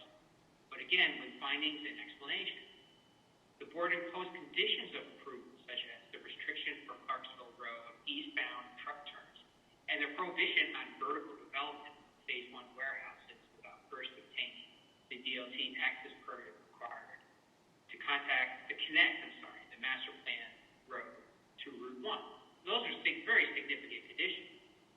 The resolution clearly reflects a well-grounded exercise of the board's judgment and a thorough explanation of the same in the resolution. The 4th issue for me to present today is general welfare.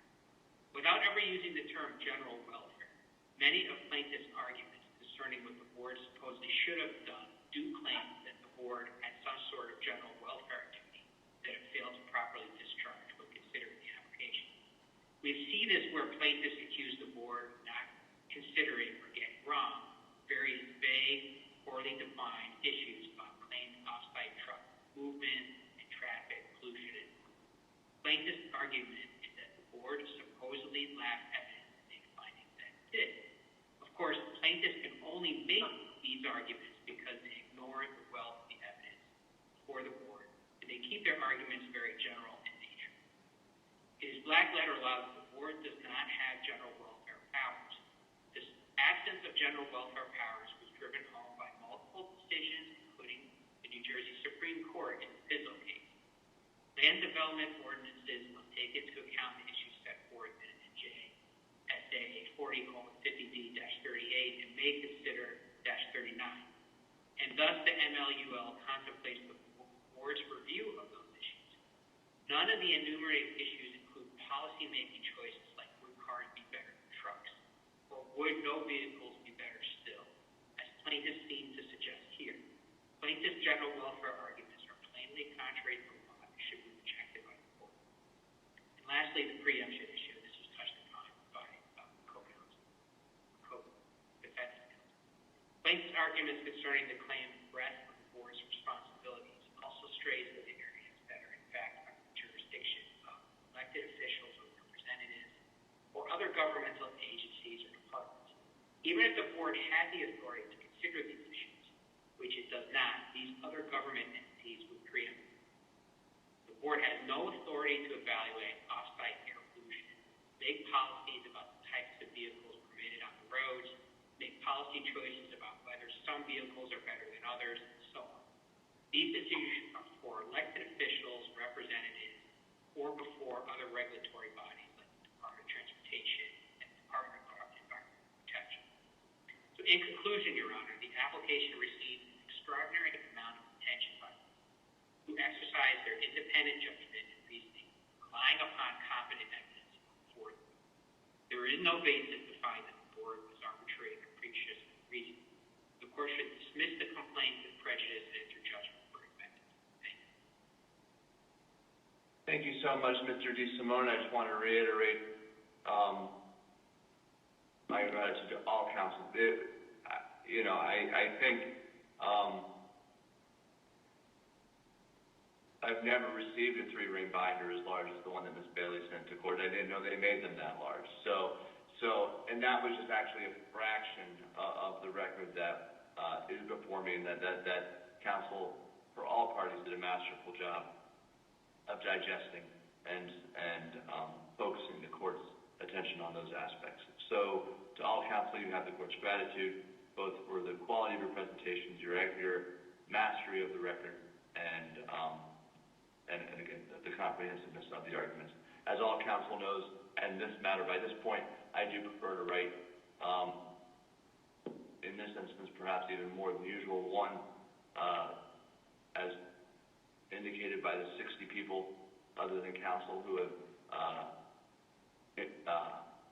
participated with the greatest courtesy throughout a proceeding that is now 2 hours, 4 minutes short of 3 hours. And as Ms. Bailey referenced in her comments, this is clearly an important project for all parties as well as all interested parties who are here. So the court will indicate its reasonings in a written decision that also aids all parties' pursuit of any Part 2 reliefs under the rules of the court.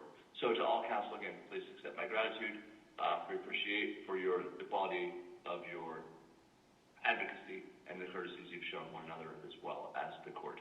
So with that post-lude completed, thanks again all counsel. We'll get something out. I don't expect this to get old. You'll have it.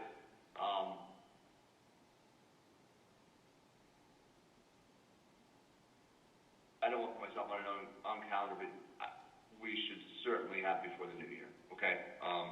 Which seems like a long time, but in the scope of this property's history, is just kind of a blink. So to all counsel, thank you so much. To all participants, thank you again as well for the courtesies you've shown and the interest you've shown in this proceeding by your participation in this proceeding. Thanks, everyone. Thank you, Your Honor. Thank you, everybody. Thanks all.